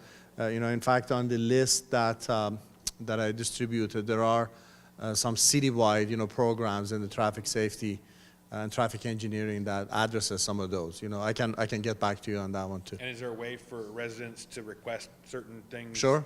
In fact, speed surveys, we do that on an annual basis. You know, there's a program right now that we accumulate some of these locations that perhaps residents have required or requested speed humps in their neighborhoods. I mean, speed humps, as you know, there is pros and cons, you know, to it. Well, they're not going to do it on Ironwood. But yeah, and then of course, you know, there is local collector streets, you know, such as Bay and the like that, you know, some folks like to speed, you know, and there is some traffic calming measures that we're looking into, hopefully to include in the future CIP projects. Okay, I'll send you an email. Excellent. Thank you. Thank you.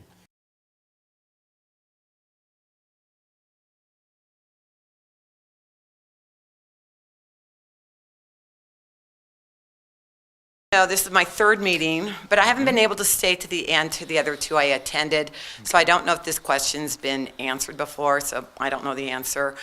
First of all, I admire the city that they want to do a balanced budget and you're going to do the difficult choices now.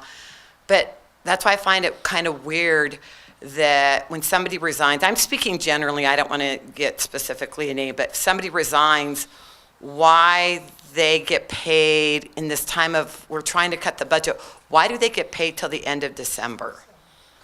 Most of that's driven by contracts that they enter into when they engage their employment.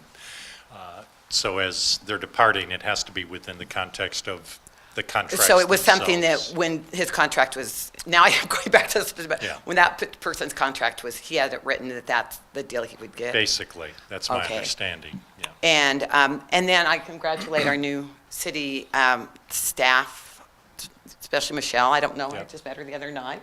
She seems really good. But she's not an acting one, she's the regular one. That is correct. Good. Was there any reason, was it a cost thing why you chose not to do like the full committee like you did when you chose Henry Garcia, or you just had the right person for the job? And That's a council choice. They Oh. deliberated and they made that decision. They felt very comfortable with Michelle and her performance that they've observed and exhibited. And it saved the city, did that save the city Yes. money by doing it that way? I believe going that quickly probably did, yes. Okay, very good, thank you. That's it. Yes. I do have a question, but I don't need the mic because I'm Okay. loud anyway, so. Okay. Okay, couple of questions. The CBDG grant allotment to Ellsworth, what is that being used for? Ahmad? I'm sorry, what was the question? CDBG? The CBDG grant, there was an allotment for, for Edgemont, not Ellsworth. What is that being specifically used for, since it was grant money also? Yeah, typically CDBG monies are spent on sidewalks, curb ramps. As you know, CDBG has certain eligible areas throughout the city for specific improvements. However, for curb ramp and ADA wheelchair ramps, it doesn't need to be in the CDBG area. You could put it everywhere. However, recently, Mayor and City Council have made priority for drainage improvements, major drainage improvements, to be able to fund some of those projects using the CDBG. And if Barry has... What are you pointing to specifically? I'm not sure what you're talking about, Ellsworth. No, when, actually, it's not here. We were Okay. talking about grant monies, but I know that Oh. it was identified. Yes, it has as nothing to do with CBD. infrastructure. Well, the CBDG grant monies were Right. proposed, because the capital projects that we're talking about here don't affect the general fund. It's- He said it it's- comes all from grants, Right, and I it's- know CBDG is an allotment of Right. money, and there was a portion that was allotted to Edgemont, but I wondered specifically for what. It's a separate budget, and so that, the council has approved that budget. Now it has to be submitted to HUD back to Washington, so they've got to approve it too. I think we put an allotment aside just for Edgemont, and it's for a rehab program. And so there's a couple of neighborhoods that we've targeted to do some rehab. Barbara is one of them. There's a couple other neighborhoods in there. We can do some exterior work for homes. We can help with landscaping, with fencing, a number of those things. We're going to come back to and work with Councilmember Baca in putting together a multifaceted program to upgrade Edgemont. The first part is trying to get the water, but then we're going to come back with some more code enforcement. We're going to use some of the NSP funds to hopefully acquire some foreclosed homes down there. If necessary, that might include, if they're really deteriorated, we might demolish those and then make way for some new development. But I think the key is getting the water going. But this program is kind of a first step, and then we'll come back with more of a long-range effort to deal with Edgemont. Chris? Hello. My question is for Ahmad. I'm looking here at number 4. This is Hemlock Graham Street.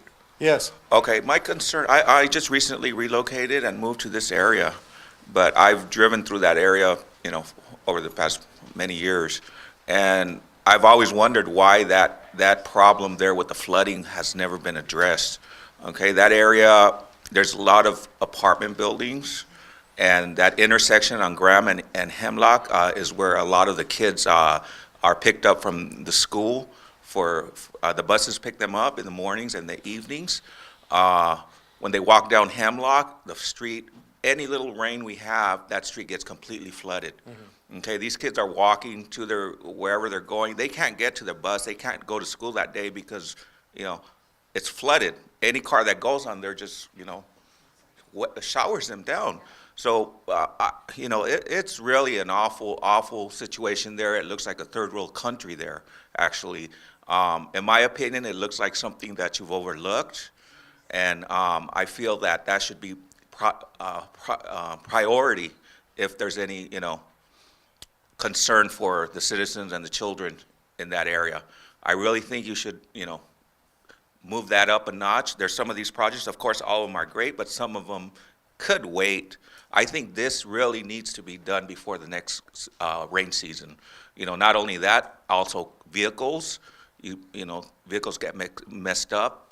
I think last year you had these potholes that remained there for quite a time, and quite a few cars had their axle, one of mine, in fact, the axle was messed up. I think there was 3 people that made a claim on that. You know, so I really believe this needs to be addressed quickly. Thank you. Point well taken, and the reason why it's on the map is because it has high priority, to be taken care of. Thanks.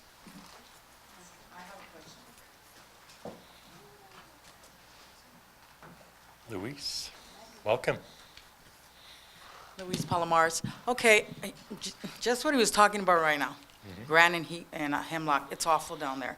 There's no sidewalk, and it's been like that for years, and I have called a few times here way back when, and it's still like that, and there hasn't been no improvement at all. There's, on that church in the corner, it's called the Blessing Center, there's no sidewalk there. It floods that whole parking lot, and like he was saying about when the kids go to school, they get all showered. And even more than that, it's a safety issue because there's no lights on that street. You can't even see the people crossing. You got to go through there 50 miles an hour in the dark because there's so many people that are walking there because there's a lot of apartments. That whole street's almost apartments, and all the way up to Pigeon Pass down to Heacock. There's nothing but apartments. So all these people are walking, and the stores and everything's real close, so they don't seem the need to drive. When that may be funded?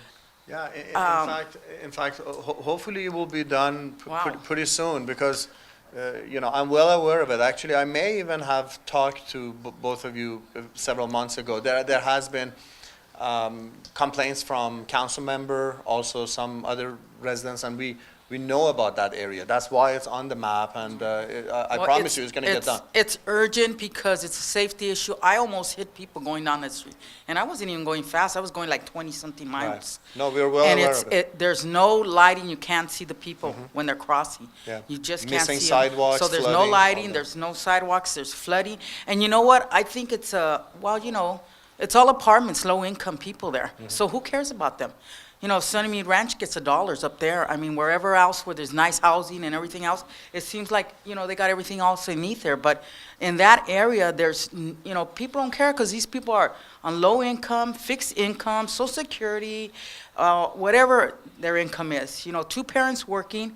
And, I mean, who cares about them? I mean, it's time to do something.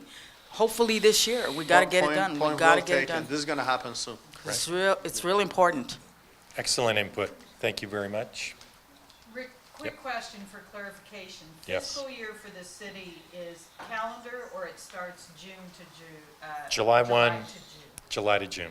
Okay, so my question is, we're claiming that with all these reductions and so on, that our budget is going to be balanced for Correct. 2013-14. Yes. But these things haven't happened yet, and we're already we're almost at the end of fiscal year Right. 12-13. Right. So how are we in balance? And how long is it What you gonna see take here for is us? stage 2 happen by July.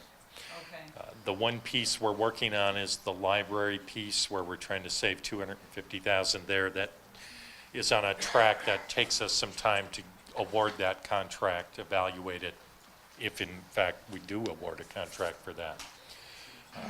Other than that, everything on that list is slated to occur in July. So all those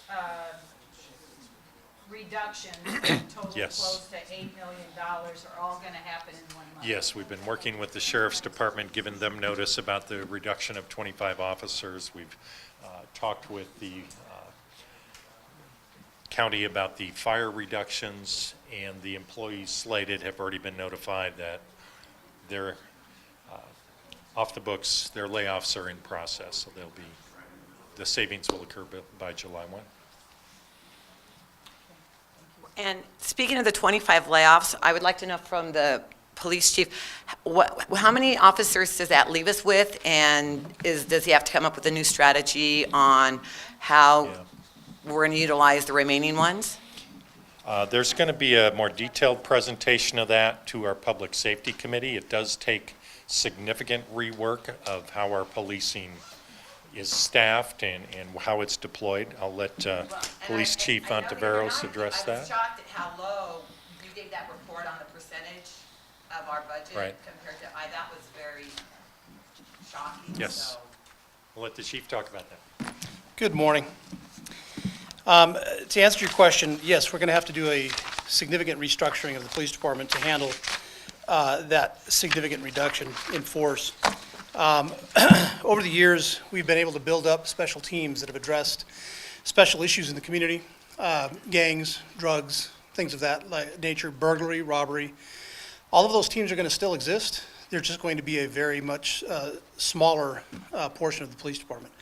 So the special teams that actually proactively go out and try to pursue these suspects and keep them from reoffending, they're going to still be there. There just aren't going to be as many of them. Your response times for calls for service are going to probably increase slightly because there will be fewer, for lack of a better term, boots on the ground. You're looking at a difference of about, from 130 to 105 actual officers who work the field on the street. So we have 130 and it'll go down to 105? Approximately, yes. We're working to mitigate that by bringing in task forces from the county areas to work in the city to be force multipliers for the department. So for instance, at one time we participated in a narcotics task force that's referred to as the West County Narcotics Task Force. We're going to reestablish a position or a presence with the task force, which will bring that entire task force into the city to assist us in addressing those issues that we're currently addressing ourselves. We're also going to maintain a presence on the county gang task force, which is located here in town, and that will assist us in continuing to address gang problems. Additionally, we're going to propose that the council accept about $200,000 in funding that is coming from Prop 30 funds that is being handled through the probation department, that is establishing a team to address the problem of AB 109. You're familiar with that? The prison realignment that is kicking all the prisoners to the street. Well, every community in Riverside and every community in California is being affected by that. So what happened is the governor said, here's some money, or the legislature said, here's some money to help you address that. It's going to be managed through the probation department, and other law enforcement agencies are going to join together on these task forces that are funded by these funds that come through to assist probation and to assist local law enforcement in managing the problem of literally 30 to 40,000 prisoners that are now living on the streets that were previously living behind bars. So we're going to try to, we're going to ask the council to accept that funding and allow us to place an officer on that as well, which will then bring that task force into town to assist us in managing the several hundred or thousand AB 109 releases that we encounter on a regular basis. So we are doing things, we have been doing an awful lot over the last 20 years to expand our footprint here in the city, and that's been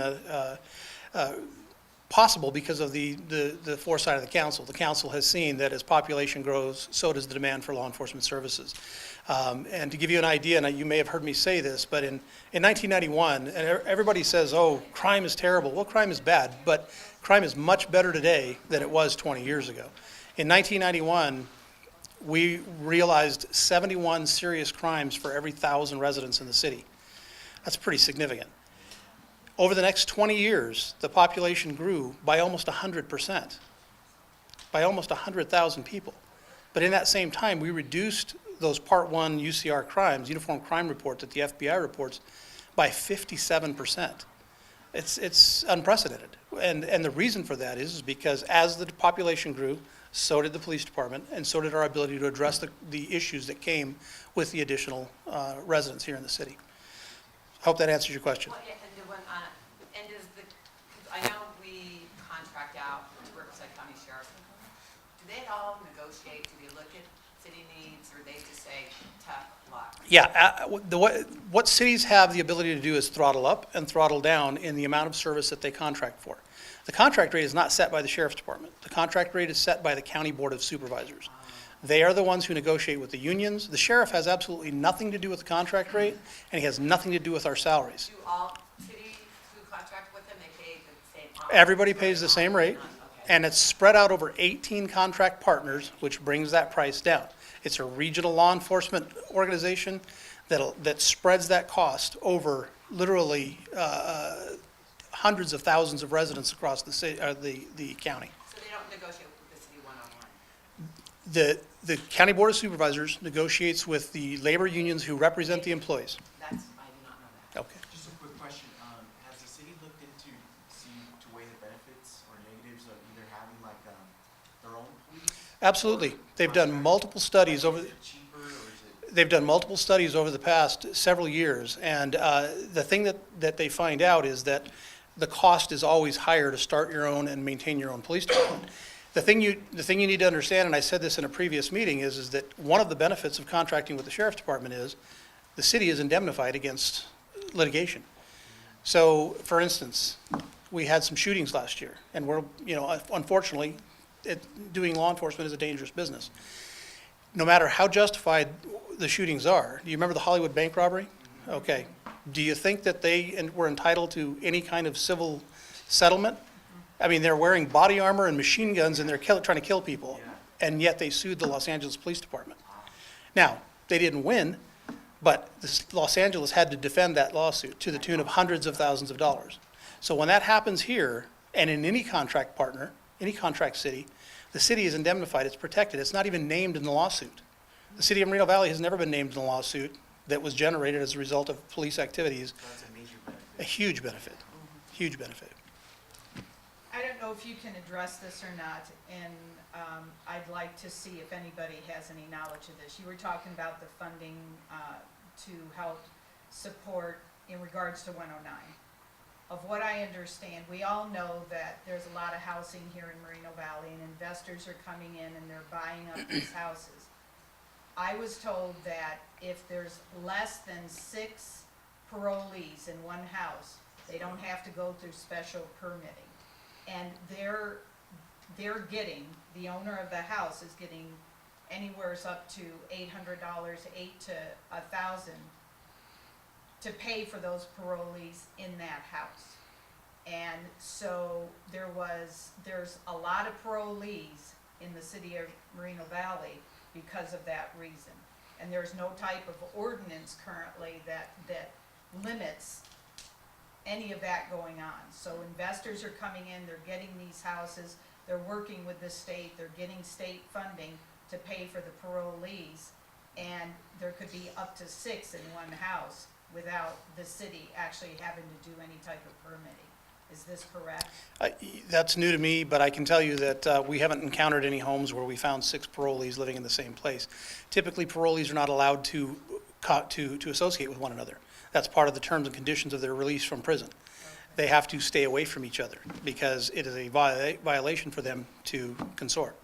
So I don't know if that is accurate or not. I'm not going to say we haven't found parolees congregating together. Of course we have, and frequently we violate their parole as a result. Yes. I was going to ask you, would it help, I mean, this is just a suggestion, I mean, would it help if we increase like our reserve level, like the part-time? Yeah, and let me tell you what that, absolutely, that's a great question. To give you an idea, we have the most robust volunteer program in the county of Riverside. We have over 90 volunteers working for the Moreno Valley Police Department. That includes Citizens on Patrol, Explorer Scouts, reserve officers, and the Mounted Posse, which we stood up last year. Reserve officers have to go through exactly the same training that a full-time police officer has to go through. Just yesterday, I received the statistics of the numbers on what it costs for a person. Let's say that you wanted to become a reserve officer. It would take you about 16 months of going to school 3 nights a week in the Modular Academy, and it would cost you about $10,000 to be able to complete that training and purchase all the equipment that you would need to do that. There aren't a lot of people who are willing to invest the time, energy, and money that it takes to become a reserve officer. There's also no guarantee that after completing all of that training that you would be accepted by the Sheriff's Department because we have to hire you technically as a volunteer employee. And you would have to come on as a sworn reserve officer, which would require that you go through our background and succeed. And they don't get paid? Not at all. So what about like enhancing it somehow, like we're, just making it a little bit better, to recruit more people? We are in the biggest recruiting push we've ever been in the history of the Sheriff's Department. Prior to being the chief here, I was the Bureau Commander for Sheriff's Personnel, and I did all the hiring. Okay, we're the second largest Sheriff's Department in the state of California. It is a huge undertaking. We have 4,600 positions countywide. In 2010, I spent $4.5 million. I vetted 25,000 applicants and I hired 90 people. 95. 25 of them failed in the academy. That's a success rate of 0.0028%. That means 2.8 out of every 1,000 applicants are actually qualified to work for us and can make it through an academy. So you can imagine how difficult it is to staff an organization with 4,600 positions. Recently, the Personnel Bureau went to Minnesota to take the show on the road to try to hire people in that state. We have received applications from the United Kingdom, Canada, South America, everywhere in the world, believe it or not, trying to come here to become a police officer. It's very, very difficult. It's a very tough process, and we only take the very, very best, most qualified applicants. Any final questions? Rick, is this PowerPoint available to be emailed to? This is on our website. We have done a series of study sessions on a number of financial issues. Council has asked us to be transparent and fully disclose all the impacts to our general fund reserves, potential problems. A lot of them you heard about during the presentation. Everything prior to this and that we presented this week is on the website, so you can go there, copy it, download it. We plan to present this for final approval to the council on June 11th. And with that, we'll close today's meeting. Thank you for being here and expressing such interest in the city and in the district. Thank you. Thank you.